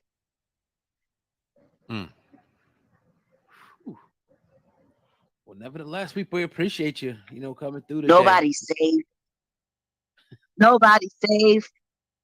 Find your place. Because nobody's safe. Nobody. 1, 2, Jack comes for you. 3, 4, gotta lock your door. Y'all want the monster? Oh, you fucking got it. You fucking got it. I swear. I swear you got it. You want the monster? Here she comes. And there she goes. Jaguar, right? On the Hip Hop Uncensored podcast. Hey, y'all wanted us to go live? There y'all have it. We appreciate each and every one of y'all that are in the chat, going the fuck in, who have engaged, who have shared. Real quick, oh God, before we get out of here. What you think, man? Oh man, it was explosive. A lot of she said a lot. She said a lot of stuff and really just, got some stuff off her chest. What we've been seeing over the last couple of years with her, So yeah, it is what it is. I'm kind of like, I got a lot of stuff running through my head, like all the stuff that she said. Like, damn, it's like one part you want to believe it, other part like, then I don't know, man. This industry is weird. It's a weird, crazy industry. Yeah, we're independent, but for what we've seen from the outside looking in and dealing with some of the few people that we dealt with, this is some weird shit that goes on in this industry. Right. And you've have people who are gracious enough to share some of the insight that goes on. We've interviewed enough people and spoken to enough people to know that it's crazy as some of the things we may hear from her sound. Right. You can't just automatically shun it and say that it's false and she's crazy. Yeah. Because when we talked to her and we started doing some of our research and started trying to connect the dots, it's some more shit she didn't talk about that we talked about on the phone. As we started connecting dots, it got a little weird, bro. So I'm not going to sit back. As journalists, we're going to ask the questions. And I know some people may like the style, some people may not. We ask questions and we let people go. You know what I mean? Y'all didn't come here to hear us ramble. Y'all came here to hear Jaguar right. You know what I mean? So we let her go ahead and do her thing. But at the same time, man, oh man, you got to just decipher it how you will, but just keep one eye open to what's real and one eye open to, you know what I mean, what's Hollywood. But I think phenomenal job, cuz. Great job. And hey, I think we did the damn thing today. Yeah, definitely shout out. So I want to give a few shout outs to the moderators. Indeed. Pretty Gangster, New Heart, Night and Day, LLC. A lot of people. The moderators are very important. They keep, things under control. They share stuff. So definitely shout out to you guys. Shout out to everybody who enjoyed the interview, even the ones that didn't. Y'all showed out tonight. And she said it would be this many people in here. Yeah. I was like, I don't know. You know what I mean? But yeah. So every week, check in with us about 5:30. I'll say about 5:30, Eastern Standard Time. We're going to be doing interviews and being live with you guys. So get ready. Hopefully you guys can, do these numbers every week on here with us. But nevertheless, we appreciate, from 1 view to 100 million views. We appreciate you guys. Indeed. With that said, my brother, oh God, Hip Hop News Uncensored. I'm Sam Ant. Viral Hip Hop News. Together, we are the Hip Hop Uncensored podcast. A happy New Year. Blessings to each and every one of y'all out there. Have a safe and healthy New Year to all of your family and yourself. We'll see y'all in 2023 with a motherfucking bang. We out of here. Love y'all. Peace. Shout out to those guys at hiphopon.com. Shout out to Night and Day. Shout out to Tough TV. So Mr. Bass, with all the clips that you have played, I've been just quiet, y'all, because my little lady, like, since they didn't went back to school, they've been out of school for like 2 weeks almost, right? They've been going to sleep kind of late or whatever, and threw their time off. So my little lady, she just feel like she want to just be up on late gate every night. So that's why I've been quiet and just enjoying the content and just watching. Shout out to everybody in the comment section. Y'all know my girl Trey Lynn. Kish, Vita about to went to sleep. She got work in the morning, I think. And your boy Smitty on that forklift. Peace, love, and blessings to everyone that is tuned in watching. I ask that you hit that like button, comment, share, and subscribe. We got a little more coming your way. Shout out to Parch. Hey, Parch, peace, love, and blessings. So, Mr. Bass, what you think? Because, like, I remember when it first happened, you know, not to disrespect no one, and peace, love, and blessings to Kim Porter's family, her children, the ones that really and truly indeed loved her, her husband, which was Albie Shore, her children, and her family, you know. So, oh, Vita says she's not asleep yet. Okay, Vita. So, Mr. Bass, what you think? Because I remember back, you know, when everything first happened and the conflicting of the police call, as well as like the autopsy and all of that. Like Diddy was trying to like hurry up and rush and cover things up and get it over with. It was just so much going on with it. So before everything started slightly coming out little by little, I had already expected allegedly. Everything we say over here, True Be Told TV, is allegedly. It's for education and entertainment purpose only. But I felt that she was murdered. That's just what I felt. So I mean, it just screams that, you know. Yeah, And yeah. My heart. also, I'm sorry. Go ahead, Mr. Bass. No, I was just going to say my heart went out to her and her family and the kids. You know, when I heard about it, and from Jump Street, that was the first thing that came to mind. So when they came up with the pneumonia scenario, that just didn't sound right. You know, it's for her to go down as quick as she did, and I was anticipating more coming because I felt like she had been taken out. Poison, allegedly. Do you think she probably be a victim of MK Naomi, Mr. Bass? Because for her to go down so quick like that and just boom, you know, she was given something, and then with these clips that we've been watching, you know, when she told a close friend or family that you know, that he would harm her, and then she was poisoned or whatever. So I mean, if you all ask me, I told you all when I seen that when he was calling on people, he did a little reel, a little video clip on, I think it was Instagram where he did it. And he was calling for managers, producers. He was calling for a lot of people. And I discerned that spirit, and I was looking at it. And I seen him to be a blood sucking, like he was thirsty, he was hungry. He was hungry to get people, and I was like, Lord have mercy, Jesus. These people just don't know, like they're running to their demise. Like I did I send it to you all? I showed it. It was something. Yeah, I remember that. Yes, he was. I seen him where he was like literally, like trying to get souls. Like I seen it. The spirit was not right. It was so deceiving. That is a full-fledged demon. Yeah. I don't think. Well, no, it's not that I don't think. That what his name, Honeycomb. Whatever his name is, he is no longer there. That's a full-fledged demon that has totally taken over. You know, that's a legion of them. Actually, it's actually a legion, and it has totally taken over.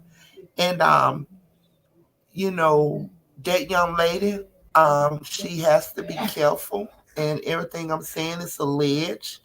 It's only my opinion for allegedly. I'm not sure of it. You know, it's for entertainment and educational uses. But the young lady got to watch out because I think he's grooming her, because you see the similarities with that young lady that he's dealing with now, the allegedly main one. The similarities of her and Kim Porter. And I think he's building her up to take her out. And I wouldn't be surprised that a lot of business endeavors, no, I know a lot of business endeavors, he's attached to it. His name is by the line of those business endeavors. So I think she need to be very careful. But hey, you know, when you play on the field of the devil, on the playground with Satan, you know, eventually he comes to collect. You know, he no longer wants to be your friend. You know, so Yeah, and you know, if he got her under contract, he got that life insurance on her. at my point exactly. You know, not only the life insurance, because you might, I mean, you got to look at Mr. Bates allegedly. He's been doing this for so many years. Look at his boyfriends and allegedly, all these people that he's dealt with and been in circles, and you know, when they're about to expose or say anything or whatever, or doing business with them, they all dead. Just as Jack Wright said. So, you know, I just pray for her. But hey, it's well. I think when he took that payment down and she was about to get out of there, I think she should have followed her first mind and went ahead and got out of there. But she didn't. You know, I told you I used to play the fields with the devil when it came to that money, that guala. You know, I've done things in life that money moved me, you know what I'm saying? So I just wish that she had followed her first mind and got out of there, but unfortunately she didn't. But I'm gonna go ahead on and let you speak, Mr. Bass, and then I'm gonna just go on mute so you can continue. Yeah, I remember that clip. You could see the evil in his face, and his face looked all dried up too. Yes, Lord. Yes, it was so evil. Eyes were sunken in his head. Yes, like he was. Lord Jesus, it just you have to. Well, we seen it, but everybody else would have to see it. It was just to look that demon, like Lord, we really seen it. Like it was so deceiving, conniving, thirsty, and immediately I discerned that he was trying to soul snatch. He was trying to snatch souls and doing it in a very deceiving way. And he was calling on a lot of people, and it was like, to me, it seems though as if he had a little amount of time to get what he had to get. That's just what I said. Yeah, like he was like pressed. Time was running out. Yeah, like he was pressed. Wow. All right, I'm gonna mute up and continue. Okay, go ahead, Mr. Bass.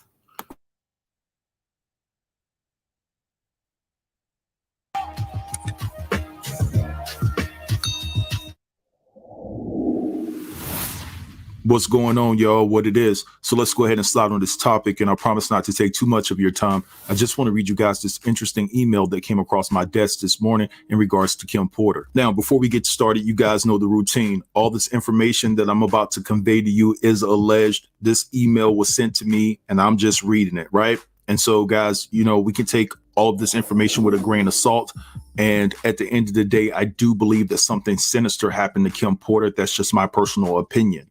Now, before I read this email, I get the sense that I'm talking to a celebrity because of the information that was attached to it, coupled with the back and forth banter between the two of us that I'm not going to expose at this present time. It just seems like this person is well connected in the industry. Now, without further ado, let's just go ahead and get into this explosive email that I received from this individual this morning. And so it starts off by saying, "Hello, my name is Blank, and I saw a few videos that you have done about Kim Porter. I have been contemplating contacting you for months now, but I think it's time to release the information that I have been sitting on ever since KP passed away. So I know someone very close to Sarah Chapman, and her and Kim were best friends at one point in time. That's until Sarah got pregnant by Sean during the same time Kim was pregnant with her twin girls. Although KP felt betrayed, they remained cordial over the years, and Kim felt there was no need to hold a grudge against Sarah, especially when there are siblings involved. Kim felt it was necessary that Sarah's daughter was a part of the family with no pettiness involved because the child was innocent in all of this. But to make a long story short, when Kim passed, there were questions about the manner in which she died.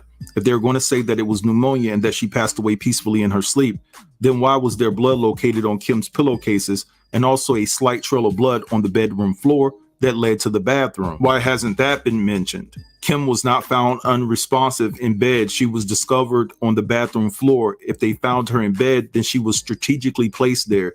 Kim was not found by so-called housemates. That's a lie too. She was being supervised by a medical professional that was handpicked by Sean, meaning Diddy. Honestly, it's given the whole Michael Jackson and what his doctor did to him vibes. Also, the last call Kim made was to 911 at 2:43 a.m., but Kim was found passed away later in the morning around 11 a.m., according to Kimora Lee Simmons. Sean insisted that Kim should have around-the-clock care, but the speculation that this was a setup reveals itself to be true more and more every day. Kim's twin daughters are going through it. Sean has denied them access to seek counseling without him being present. The reason why that lady who was a part of Kim's staff got fired is because she booked a therapy session for the twins without Sean's approval. That woman was on to something. And for the record, Kim's twins feel that their dad set their mom up. If you want to talk, my number is blank. All right, y'all. So you heard that. And all I can say is, wow, right? If this information is true, this is some groundbreaking information. They never talked about there being blood involved and things of that nature. They said, right, according to the autopsy report, that Kim passed away in her sleep, right? And the complications were due to pneumonia, right? Nobody talked about none of the things that this person expressed within this email. Now, another interesting dynamic about this email that sticks out like a sore thumb is the fact that this person is alleging that Kim Porter called 911 at 2:43 in the morning, right? And so when you assess the situation, if Kim Porter made a call to 911 2:43 in the morning, and then later on at 11 o'clock, she's found passed away, what was she calling 911 for? If there was a medical professional on hand, I think that that medical professional, if there was any type of emergency with Kim Porter, that they would have called 911 to get Kim Porter to the ER. Now, look, there could have been a multitude of reasons of why Kim called 911 at 2:43 in the morning, right? But it's just fishy to me because that's the same morning that she passed away. And so in my mind, I'm thinking that maybe Kim Porter was calling 911 because she was trying to get out of the situation that she was in. Now, I also take into account that this person alluded to the fact within the email that this whole situation is giving him Michael Jackson and his doctor and what his doctor did to MJ vibes, right? And so is it above the realm of possibility that the medical professional that was on hand, that was supposed to be overlooking Kim, administered Kim something, and Kim started to feel gravely ill, and it clicked like somebody was trying to really take her out of here, and in desperation she called 911? Look, this situation is really crazy. It's really wild, right? Given the fact, again, if this information is true. But I will say this, I told y'all guys before in a previous video that Diddy was hell-bent on confiscating Kim's phone. He was hell-bent on getting that phone, right? Because there was some information on that phone, whether it pertained to, you know, things that he's done in the dark that was about to be exposed in the light, and also, you know, particularly this 911 call that was allegedly made at 2:43 in the morning. Now, I also told y'all that Kimora Lee Simmons knows a lot about this situation, and she's sitting on information that she's scared to give out for whatever reason. I can understand it, right? She's a woman. She just wants to live her life and just get through life without any problems and things of that nature. She has kids too. But at the end of the day, Kim Porter was your friend. Now it comes out that you basically knew about a phone call that Kim Porter made to 911 at 2:43 in the morning. Now, another thing that I find very interesting about this situation is that the person that I'm talking to kept referring to Diddy within that email by his government name, you know, and that's Sean, right? And for the whole time I've been covering this particular story, no one refers to Diddy as Sean. It's always Puffy, Diddy, and that's particularly it, right? Not Sean. So I find that very puzzling too, right? And I know that Diddy recently changed his name to Love or whatever the case may be. Look, we don't respect that around here. You know, you got too much blood on your hands to be, you know, changing your government name to Love. Like, come on, man, be real about that. But yo, anyway, I'm gonna let this slide right here. I want you guys to just take the information and do whatever you want with it. You know, I'm just reporting what I got, you know, in my email or whatever the case may be. But this situation is really getting out of hand. But yo, drop down in the comments and let me know what you think about this. Don't forget to like, comment, share, and subscribe. And until next time, peace.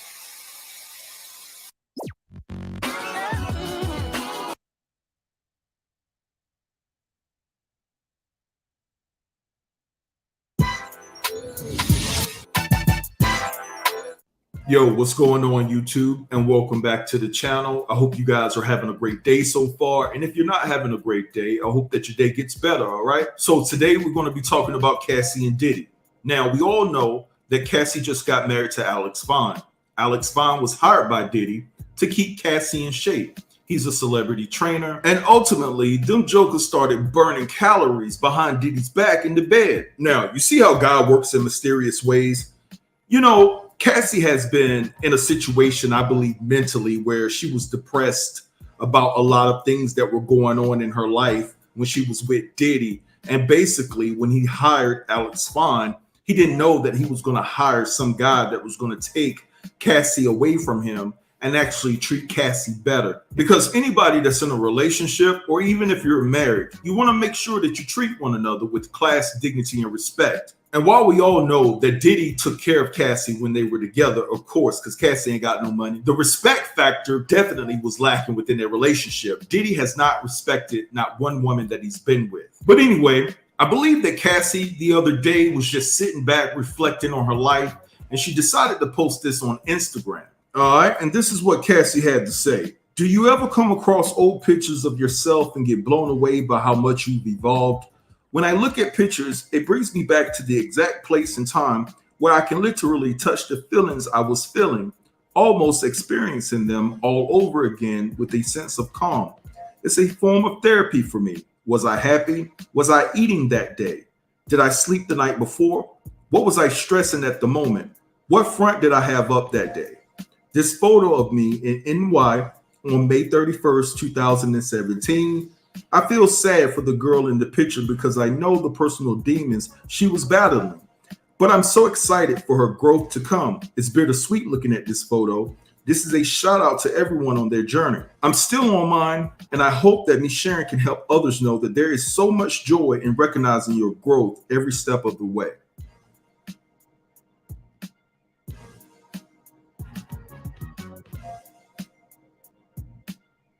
All right, so we heard what Cassie had to say, and basically what she's saying is, Diddy, I'm so glad that I'm not with you anymore. My life is so much better. I went through some things that, I shouldn't have went through. I was battling some demons that I shouldn't even have to fight.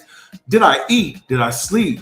All of these questions that she asked herself within this post. And the most important thing was the fact when she said, what front did I have up that day? Like she had to front about something or play a certain position. And I think that Cassie is relieved that she no longer has to put up with that mess. And also, when you look at the context of this post, it lets me know that Diddy was very controlling. And keep it all the way above, I wouldn't put it past Diddy that he wasn't telling Cassie what time she could eat and how much she ate.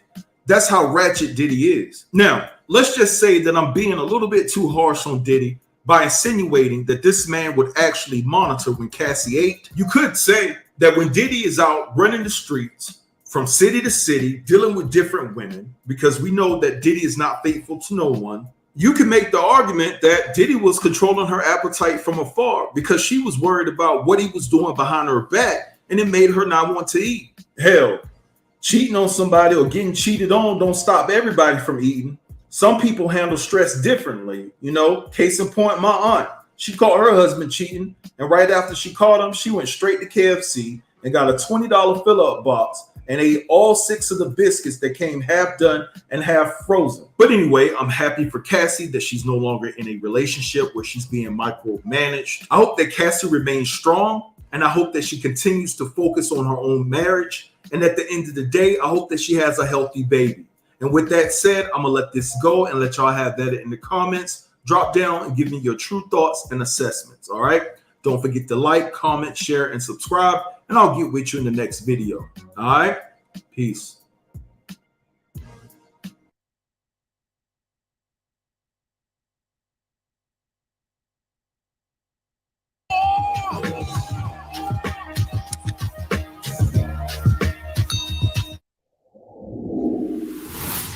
Yo, what's going on? What it is? So let's go ahead and slide on this topic, and I promise not to take too much of your time. I just wanted to come to you guys and bring forth some more information in regards to Kim Porter that was sent to me through email. Now, you guys know the drill. I'm going to always protect Kim Porter's family first and foremost, because this is some very sensitive information, and I want to make sure that I deliver it very respectful, right? Because at the end of the day, we're talking about a loved one that they lost. So the information that I'm about to convey to you is all alleged. Now, with that said, let's go ahead and get down to business. Now, I must say, guys, first and foremost, I was particularly blindsided by this email due to the fact of where it came from and who it came from, because the person that sent me this email is not the same hue as I am, right? Now, let me make myself perfectly clear. Just because this person doesn't have the same hue that I have doesn't mean that I'm going to discredit their story or minimize the legitimacy of their personal dealings with Kim Porter. Now, I must say what I find to be extremely and profoundly interesting is that this person contacted me through my personal email, and not too many people have my personal email, especially here on YouTube. No, not at all. I give you guys the nctubtv@gmail.com, but this person contacted me through my personal email. And the whole time I've been covering this Kim Porter story, there's only one individual that has access to my personal email, and this person was deeply connected to Kim Porter. So me and that person, we're going to have a conversation about them accidentally leaking my email, but it's all good. At the end of the day, I know that they didn't mean any harm. They probably just attached my email with the information that they sent this particular person. But anyway, guys, let's go ahead and get into the email that I was sent. All right, so the subject matter reads, Kim Porter's death was ruled a homicide. And then it says, hi, I was one of Kimmy's closest friends, and I truly miss her. She was an angel. It's not a week that hasn't went by since her passing that I don't drink a glass of wine and look through our photos and videos together and break down into tears. So where do I begin? Well, I was sent a link to your video by blank, and I just want to expound on Kim Porter's passing. I know for a fact that her death was ruled a homicide initially. They are covering this blank up, and it's sad. The original coroner who conducted the first autopsy says he suspected foul play with the amount of a certain toxin that was found in her system. I don't remember the name of the toxin exactly, but it started with the letter P, like polo or something. And I don't know what happened to the first coroner, but I know no one, and I mean absolutely no one, can find any trace of him to talk to him about the case and his initial findings. I do know that the reason her autopsy took so long is that another coroner was delegated to complete the autopsy. That's when they came with the fake conclusion that it was pneumonia. It's total and utter BS. Kimmy's longtime babysitter was fired for telling the twins that their mother's passing was ruled a homicide. It's sad the amount of pain and fear Kim endured was insufferable. We're talking Kimmy's house being wired, phone lines were tapped, and Diddy paid personnel to watch her closely. Diddy also wanted custody of the twins, and Kim threatened him, saying if he tried it, the whole world will know the truth about who you are and the evil that you have done. I think that really made Diddy uneasy and petrified to his evil and despicable core. All right, so you guys just heard that. Now, I have to say that these are some interesting details. And at the end of the day, like I said, doesn't mean that everything that was within that email that I just read to you all is absolute law. But because this person is connected to the individual that I've been conversing with for quite some time about this matter, I have to say that there may be some truth and validity to these accusations. Now, before I end this video, I do want to implement the fact that I did look up the word that she was trying to spell when she said that they found that particular toxin in Kim's body. I did find something close that went along the same spelling to what she was trying to say, but I'm not going to put that out there just yet because we're still digging. But anyway, y'all, I'm going to draw the line right here. I want you guys to drop down in the comments and let me know what you think about this information. Don't forget to like, comment, share, and subscribe. And until next time, peace.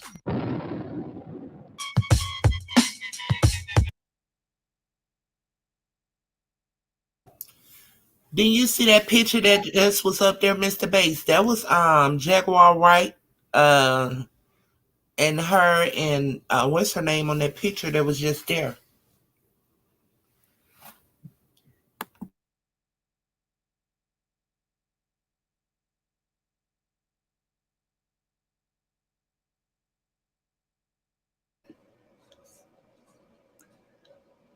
All right, who is this now?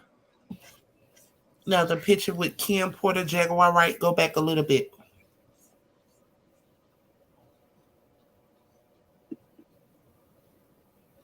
Yeah. Y'all see Jaguar Wright, Kim Porter, and what's that girl name is? Kelly Rowland. Yeah, that's Kelly Rowland. But Yeah. ain't that actress? Who?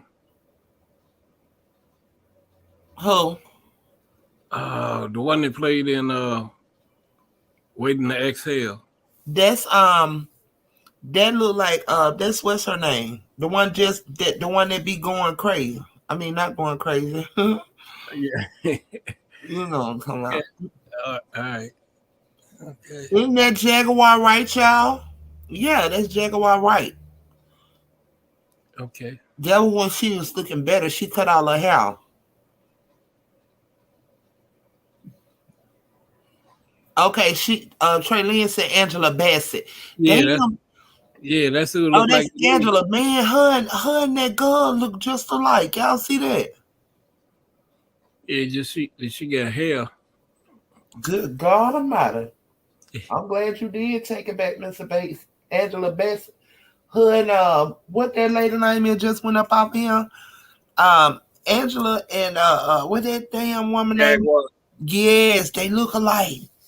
That's how Jaguar looked at when she had hair before she cut it off. Goodness gracious, that's scary. But go ahead, Miss Stacey.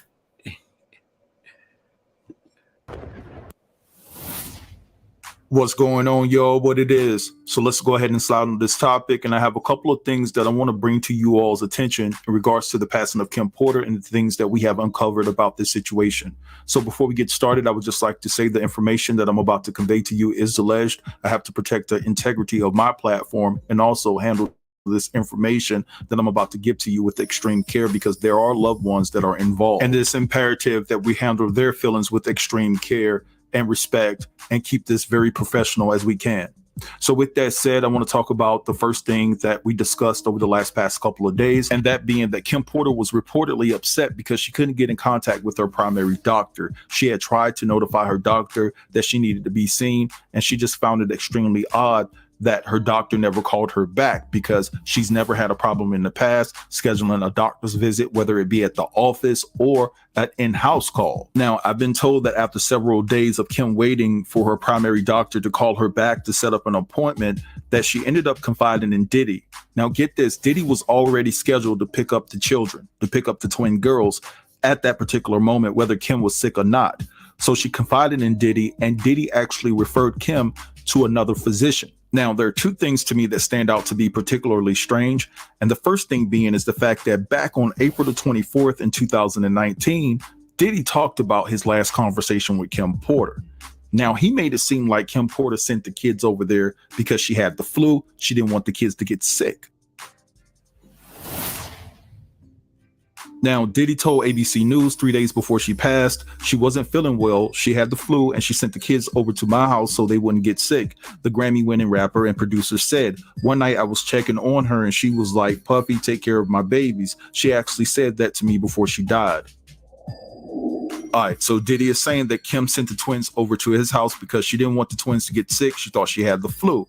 But the twins have communicated to family members and also two of Kim's celebrity female friends that they were already scheduled to go to Diddy's house around that time, and that it just so happened that their mother fell ill around the same time that they were already scheduled to go to Diddy's house. Now, another dynamic about this particular situation that I find to be a bit weird is that I've been told that a couple of Kim's family members, along with two friends of Kim's within the Hollywood realm, reached out to Kim's primary doctor, and the doctor said that they never gotten a phone call or a message from Kim, that they never knew that Kim was sick at all, and that it was a surprise to hear that Kim had passed away.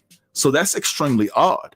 So in my mind, I'm thinking you have Kim who's extremely sick, doesn't know what in the world is wrong with her, right? They think it's the flu, right? According to the twins, they were already scheduled to go to Diddy's house, but Diddy says, hey, Kim sent the kids to my house because she didn't want to get the twins sick, okay? Then on top of that, Kim is on record, right, trying to call her physician to be seen because she's extremely sick. Okay, she confided in Kimora Lee Simmons that she had never felt this way before in her life. And so now we have Kim Porter's primary doctor who didn't respond to Kim's request because they claim they never gotten a request from Kim. And I'm just sitting back trying to break down every scenario within my head of what could have took place. And the only thing that I could come up with is the fact that maybe Diddy got to this doctor behind the scenes and basically detoured him, or maybe even intimidated him not to go to Kim's house to administer aid, because Diddy had already referred Kim to another doctor of his choice. And so could this doctor have been put in place by Diddy to carry out his agenda? And so when I take a step back and I assess the information that I've been given, this all sounds to me to be premeditated on the part of Diddy. Now, the last thing that I want to talk about within this video, and let me let y'all know, y'all, I got a lot of things to talk about, but I'm just trying to sort everything out and dot every I and cross every T. I've already reached out to a couple of celebrities. One has already gotten back in contact with me, and we're discussing some things in regards to this situation. But listen, I want to say this. They're alleging that the night before Kim Porter passed, that she group texted some close friends saying that he got me, and that Kim also insinuated in that text that she felt like she had been poisoned. Now, that's not all. So they're also alleging, right, that when Diddy showed up with his security team to Kim Porter's house on the morning that she passed away, that his security team confiscated Kim Porter's phone. And I was also told that one of Kim's closest celebrity friends, said that Diddy was adamant about the whereabouts of Kim's phone. And they just thought it was just so insensitive because Kim had just passed away and he was worried about Kim Porter's phone. But anyway, I'm gonna let this slide right here. It's time for me to get prepared because I have a phone interview scheduled for later on today with somebody that's connected to this situation. And so, listen, it's just crazy because I believe that so many people within Hollywood really knows what happened. They're just not going to say anything. And to be honest, I could understand why. A lot of people are not built to go against the machine. A lot of people are afraid to go against that demonic entity that resides within the Hollywood realm. But anyway, let me know your thoughts down in the comments. Don't forget to like, comment, share, and subscribe. And until next time, peace.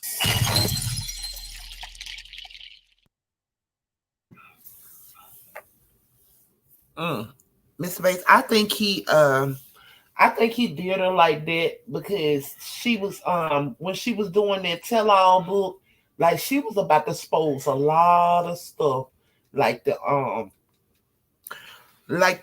his sexual encounters and probably all the demonic stuff that she allegedly, everything we're saying over here, Truth Be Told TV, is allegedly. So I think that she was about to expose a lot of the wickedness that he has done, and just everything. And he couldn't have that happen. Yeah, facts. Plus taking those kids from her. That was his way of taking those kids from her. Yeah, I hadn't looked at that too. Yeah, but I'm still, to my understanding, the book is still coming out. Oh wow! So the book is still gonna be published. Oh, yeah, buddy, I can't wait. I'm gonna get that book. And I don't know if it's the person he's talking about or somebody else, but they've been on the run, moving. Yeah. Okay. Yeah. I put that in there. It's a clip exposing it as well. I don't know if it's already been played or it's coming up. No, it hadn't been played yet. Okay, yeah. So yeah, they're on the run. The person that's doing it. Okay, yeah, you're right. Yeah, true that. I'm tripping. My mind everywhere right now. Yeah. But yes. So that person is on the run. Yeah, it's a clip about that in there, Mr. Bass. So they're probably just running their high and not being still due to, like said, he having everybody touched. And what's the guy named Andre? What it is? The one he was sleeping with, they came up dead too. Oh yeah, I know. Yeah, yeah. The other guy, Motown, Heavy D, all of them, like they allegedly died semi the same way. But Kim allegedly told some she had pneumonia, but the rest of them was like a heart attack or whatever that nature. But yeah, he was exiting all them. Like I think there was Parch in the comment section said like MJ, that's what Diddy did allegedly. Andre Harrell, thank you, Trellian. Allegedly, everything we're saying over here is allegedly. So that's what took place, Mr. Bass. Her her doctor didn't know anything, and he switched her doctor out for his doctor, and he paid that doctor. They gave that woman something. Yeah, and some kind of way they blocked her from getting a call through to her personal doctor. Her Uh-huh. Yep. Wow, so sickening, demonic, and evil. Like, for the family's sake and those children. Because, it's just so sad that those kids, and they suspect something. So they're asking questions, and it's just best that they get the closure that they need. But all is well. What's in the dark comes to the light. And like said, allegedly, he's done this so many times. So it's just a matter of time. Yeah, I just pray those babies they, Yeah, Heavy D, he was a diabetic, so it would have been easy to get him. Yep. Especially if he was on insulin. Mm-hmm. True that. But you can go ahead, Mr. Bass, and talk about it. I'm finna go on mute because I'm about to run and get me some tea real quick, and I'll be right back. But you need to talk about it. Yeah, we're gonna keep rolling.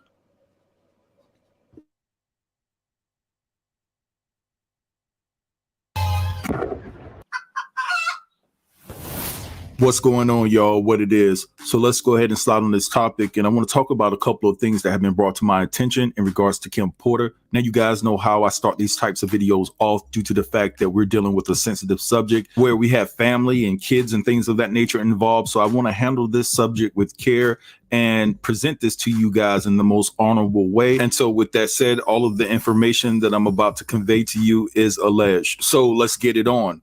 I was contacted by someone that claims to be a stylist for Kim Porter or was a stylist for Kim Porter, right?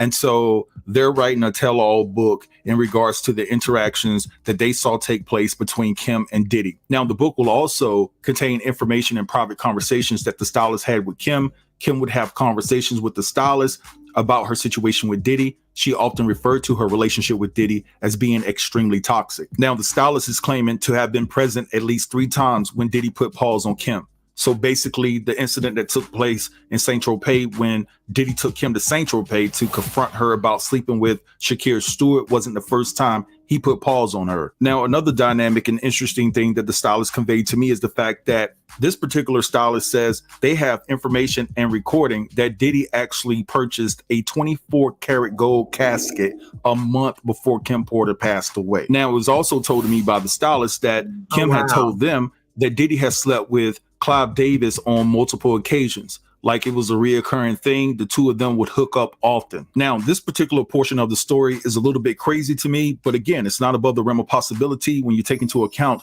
who we are talking about. Now, it was told to me that Usher's mom confronted Diddy about allegedly being intimate with Usher when he was only 1'4". And there's a reason why I'm saying it that way, but I believe you guys are smart enough to read between the lines. Now, if you guys remember, I didn't go and search for the video before I did this video, whatever the case may be, but it's not hard to find. I did a video in regards to the relationship between Usher and Diddy about a couple of years ago or 3 years ago, or whatever the case may be. So I remember, being told that there was an intimate relationship there, but I didn't know that Kim Porter, this is what the stylist has told me, had, footage or had some type of recording of Diddy and Usher being intimate when Usher was just 1'4". I didn't know that detail. I didn't express that detail in my previous video in regards to that situation because I did not know, but this is what the stylist is telling me. Now, of course, I did ask the question because I needed to connect the dots here because it just didn't sound right, because I believe that Diddy and Usher, they were already working together musically, right? And intimately, allegedly, before he even met Kim Porter. So again, my question to the stylist, how did Kim Porter obtain this footage? Because when she met Usher, Usher had to be about 18. Me and Usher are around the same age. So it was no way in the hell she could have had access to that footage. Well, the stylist said she don't know how Kim got it, but Kim said that she did have the footage on a USB drive or whatever the case may be. Now, let's remember when Kim Porter passed away, the house was robbed of 2 laptops. And so in my mind, that lets me know right there was some type of information and video footage that they were trying to retrieve before it was exposed to the public. Now, it's also been said to me that Kim Porter got tired of doing Diddy. Well, you asked the question, what do you mean by doing Diddy? Well, Diddy requested Kim to use a strap-on. And you guys know what that is. I don't need to go any further into detail. Now, let me go ahead and put this out because I said that I was going to expose this particular individual if they didn't respond in the time that I gave them. Because at the end of the day, I think it's a travesty that they haven't spoke out. Kamora Simmons, you need to come out and speak on the behalf of your friend, Kim Porter, because that was one of your best friends and you're sitting there on information that can break this case wide open. But I know why you won't come out and say anything, because it has something to do with your ex-husband, you know, and things of that nature. And it will further incriminate him and also incriminate you, because there's some things about you that are particularly shady that I've heard that has went down. It's not all your fault. You were dealing with the beast and Russell Simmons and a lot of things that, you know, happened. You were just present for, along for the ride. But at the end of the day, you could be an accessory to the fact of some of the things that went down with your husband. So I understand the fact that you don't want to touch this whole Kim Porter thing, because it would open up Pandora's box and you don't want to be the catalyst of sinking the ship, the entire ship, so to speak. So I get it. But guys, last but not least, I do want to convey this to you. The stylist has conveyed to me that they're basically on the run and that they're in the process of changing their name. They also said that they came home and found that their door had been kicked in and that their house had been ransacked and things of that nature. Windows was broken and it looked like it was an intimidation tactic. And so she just feared for her life and her family's life because she has kids and things of that nature. And they just picked up and moved. You know what I'm saying? So this is what this particular stylist is telling me. And they are adamant about putting this book out. And once the book is released or whatever the case may be, they said that whatever happens to them after the book is out is whatever happens. Like, it is what it is. Because at the end of the day, you know, Kim was a friend. And, you know, it wasn't just a stylist and friend relationship. They were friends, basically. And they just feel so terribly sad and bad that no one has stuck up for Kim Porter that has the same information that they have. But anyway, I'm going to let this slide right here. I want you guys to drop down and let me know what you think about this particular situation. I do have a video and a picture of the stylist, but I'm going to refrain from putting that out. I told them that I would protect them at all costs, and I'm a man of my word. But anyway, right? Let me know down in the comments how you feel. Don't forget to like, comment, share, and subscribe. And until next time, peace.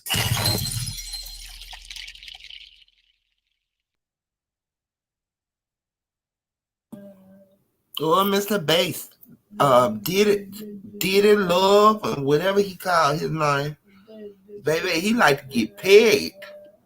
Yeah, baby, what he do with them big old thugs? Like, allegedly, everything we say on True Be Told TV is alleged. Baby, what he do when Ross, baby? Oh Lord, baby, the thugs, baby. Diddy, you getting that back beat out, boy? Go ahead, Mr. Bass. Yeah, you know it is. You know, something that he said, it didn't make sense to him about how Kim got that footage when Usher had to be around 18. Well, if he started turning that boy out at 14, by the time he turned 18, they comfortable. Yeah. You know what I mean? They comfortable. So it's easy to set them up. And not only that, Mr. Bass, do you think that, you know, he been recording it and whatever, and Kim stumbled out across it? She said it was on a USB drive and she took it. That's a possibility too. Yep. And she went to seeing everything, baby. We been knew that, allegedly. Right. CD, we been knew that CD, baby. He didn't turn that some of everybody, him and Mr. Quincy over there. Them some old fagos.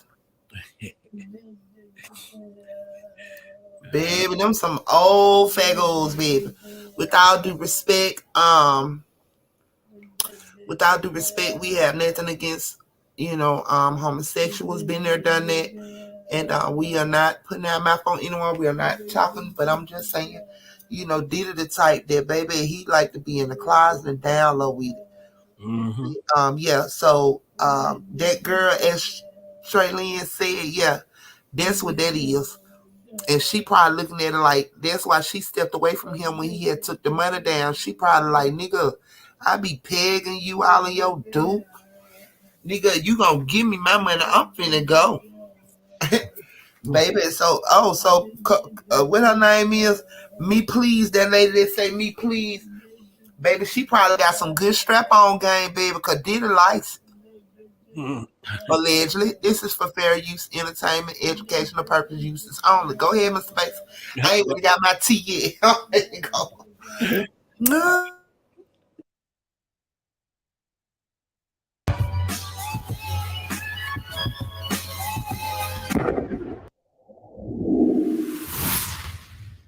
What's going on, y'all? What it is. So let's go ahead and slide on this topic. And I want to talk about a couple of things that have been brought to my attention in regards to the Kim Porter situation.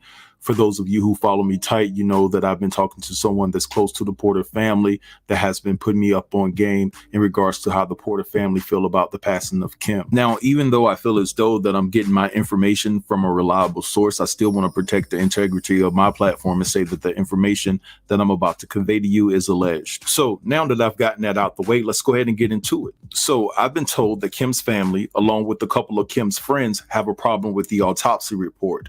And the reason why that they have a problem with the autopsy report is because the autopsy report concluded that she passed away from pneumonia and that there were no drugs or alcohol found in her system. Now, one of Kim's closest friends is adamant in saying that there's no way in the hell that he didn't find any trace of drugs in Kim's system, because 2 days prior, before Kim traveled to Africa, they hung out and they smoked a lot of grass. And I'm paraphrasing here, okay? And basically, she also said that when Kim was in Africa, that Kim was smoking grass in Africa too. So she was only in Africa for a couple of weeks. She was only gone for a couple of weeks between Africa and trying to find a new place to run to get away from LA and to get away from Diddy. So basically, when she passed away, that grass should have been still in her system. So either way you slice it or dice it, it seems as though they lied on the autopsy report. I mean, let's be honest here. Kim didn't need to clean her system out for anything, right? She's financially set. She doesn't have to go to a job that requires her to take a drug test. So why in the hell it wasn't in her system? So in my estimation, right, if all of this is true, it does seem that they lied on the autopsy report. Now, let's just say for the sake of their argument that they didn't want to put it out, that they did find it in her system and they was just trying to save face and keep her in a great light. I would say that that would be BS, because Kim Porter has a couple of photos on her Instagram page of her indulging in smoking trees. And as a matter of fact, here's a photo of Kim Porter getting down and doing what she loves to do. So it's not like she was hiding from the fact that, you know, she liked to indulge in smoking trees. She did it openly and freely. Now, if you ask me how I feel about this situation, I would say I don't think that a standard autopsy was completed. I really don't. I feel like, you know, they looked over a lot of things. I feel like Diddy gave them the blueprint and he put people in place to execute the mission. But anyway, let's move along and talk about the last and final thing in regards to Kim Porter. Now, Kim Porter told a close friend that she felt that Diddy had hired someone to watch her. She felt like the whole house, that mansion that she was living in, was basically wired to listen in on conversations, private conversations that she was having. She felt like Diddy had access to financial records of hers that he shouldn't have had. And she also felt that when it came to the usage of her cell phone, that Diddy had paid somebody to screen all of her calls and text messages, because Kim expressed to her friend that Diddy shouldn't have been privy to certain text messages and certain knowledge that, you know, was only conveyed to, you know, people through text messaging or through private phone calls that she would have on her cell phone. And that's how she felt, or that's how she knew that Diddy was definitely behind having all of her phone calls and text messages screened when it came to the usage of her cell phone. And the one thing that Kim's friend was adamant about is expressing that this all stemmed from when Kim told Diddy that she was taking the girls and she wanted to move from Los Angeles. And that's when all of these things started to occur. And also, Kim had an episode on the freeway one night when she was allegedly almost ran off the road. Now, I remember back in 2020 or 2021, you know, her ex-husband, Al B. Sure, came out and basically a publication stated that Kim Porter had told him, or he felt that Kim was running from something, and he basically told Kim to contact the FBI. Now, I don't know that if the things that I just mentioned in regards to Kim Porter saying that she felt that her text messaging and phone calls were screened, and the fact that she was allegedly ran off the road and things of that nature led up to this phone call that she had with her ex-husband and Al B. Sure. But it's been communicated to me that Kim was super paranoid and she felt the urge to get out of there and to get out of there fast. Now, let me turn the music off in the background. And I want to say this before I go. And I want to be very clear. There's a certain celebrity, I know that you're watching my videos, and it's a shame that you have all of this information and you have been reluctant to come forth to help one of your best friends out. You ought to be ashamed of yourself. And anything that's coming to you that does you any harm, you deserve it, because you're sitting up there with all of this information and you can break this case wide open. And I started to mention your name, but I don't want to put you in harm's way. But I know that you're watching these videos that I'm doing in regards to Kim Porter, and you're sitting on so much information, so much more information that I have to convey to my audience. And you have been reluctant to come forth and to help break open this case. You're a piece of shit. And to be quite honest, it's going to come a time, especially within a week or two. If you don't come forth, I'm going to expose you. So I'm going to DM you. And if you don't answer me within 2 weeks, I'm going to expose who you are. But anyway, guys, I'm going to let this slide right here. I want you guys to drop down in the comments and let me know what you think about this information. Don't forget to like, comment, share, and subscribe. And until next time, peace.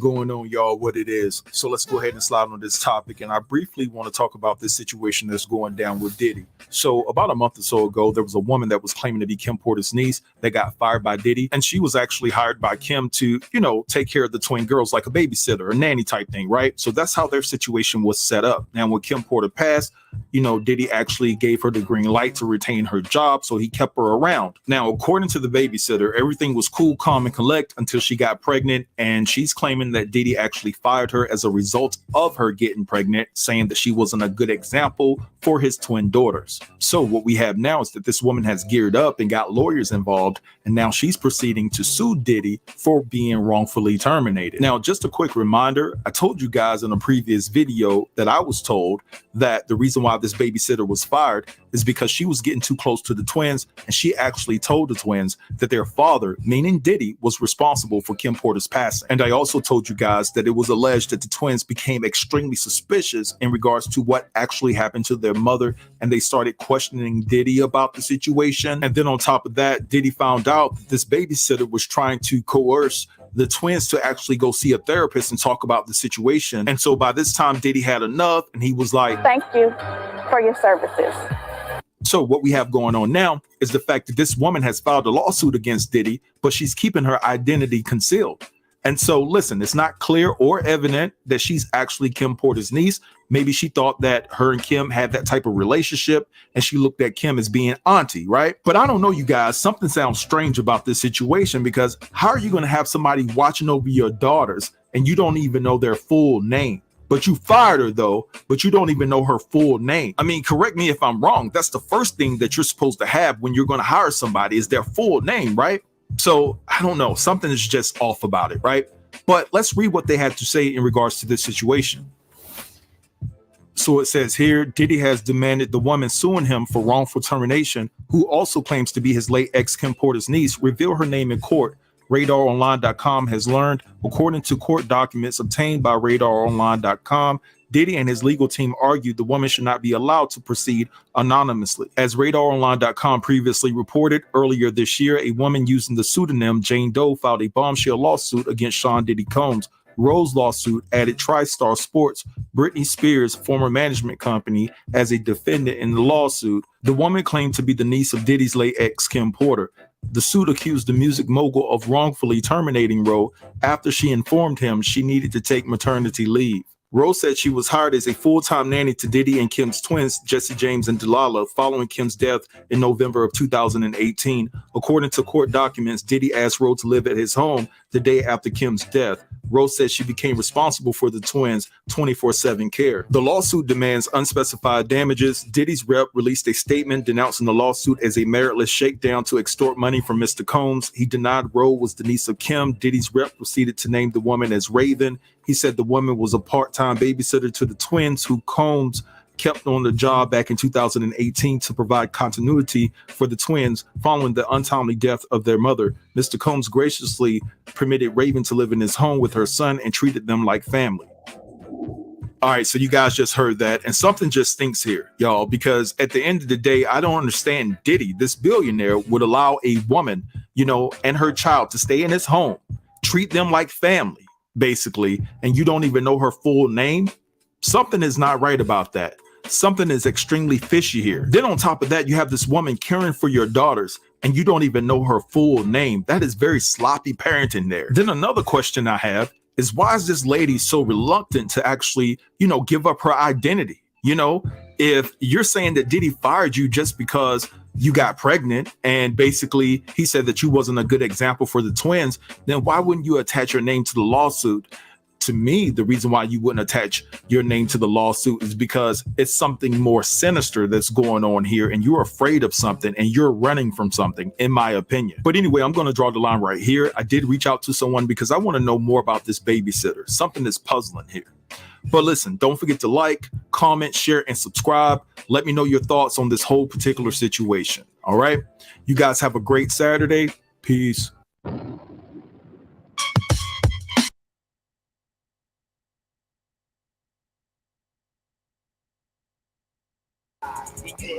Murderer once upon arrest laughed about it to the police and told them how he enjoyed shooting that old woman in the back. Like he ain't have a care in the world. I'm sorry, Mr. Baker. I had dropped that one twice.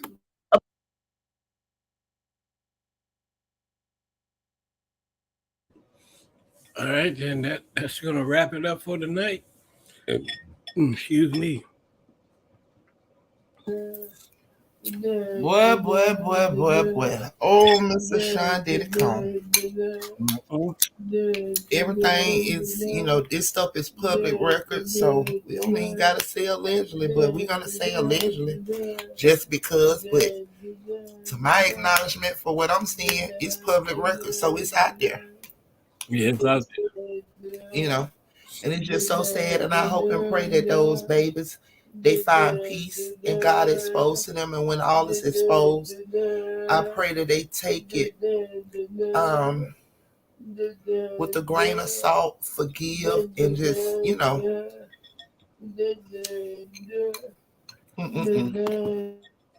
If they come to the point where they finally bring him up on charges and take him to court, if he found guilty, the girl's not going to forgive him. No, they're not. I know, because that's their mom, and then he deceived them, and then it's, the thought that's going to run through their head, like, we asked you, and you lied. Yep.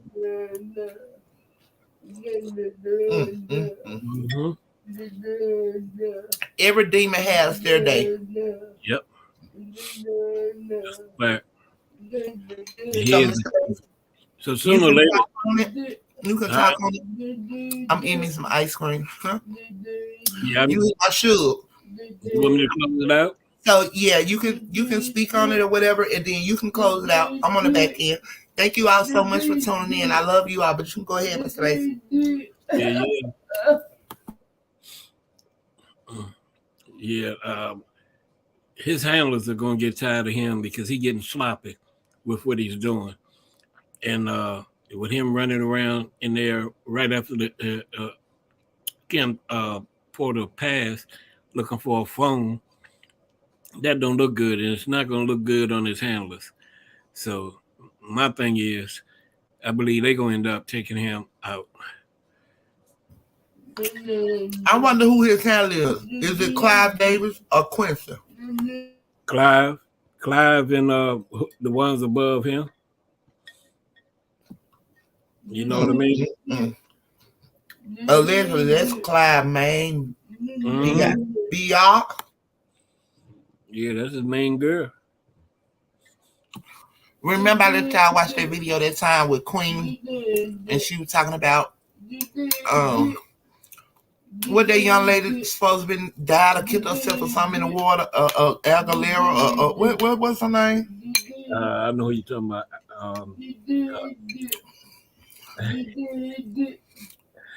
The girl used to be on Fame. Yeah. And when we was watching it and she was talking about the demons and how they was coming in her room and telling her about Clive and all this, and like they so deep you can stick your whole arm up in there. Allegedly, everything we said was alleged. But go ahead, Mr. Bates. I'm going on mute. Yeah, I don't have no more to say So about that. it wouldn't be nothing a dildo can do for that if your whole arm could go up in there. Hey. Well, you know, Clive and them, they get their money, they get special order. Sold up and dished out, allegedly. Mm-hmm. Wow. Well, family, we thank you for coming out and spending this time with us. We thank you so much. And may you have a blessed, peaceful night and a wonderful weekend. Y'all don't want to miss it. Monday's going to be very interesting. We're going to go down the rabbit hole with Epstein and Isaac Cappy. I don't know if everybody knows Isaac Cappy. So that's the rabbit hole we're going to go down into. Also, pretty soon, I just have to go through these emails and gather the information. But we're also going to go down the rabbit hole of Eazy-E. So y'all, yeah, it's going to get very interesting over here, family. Yeah, I'm looking forward to that one. All right, good night, family.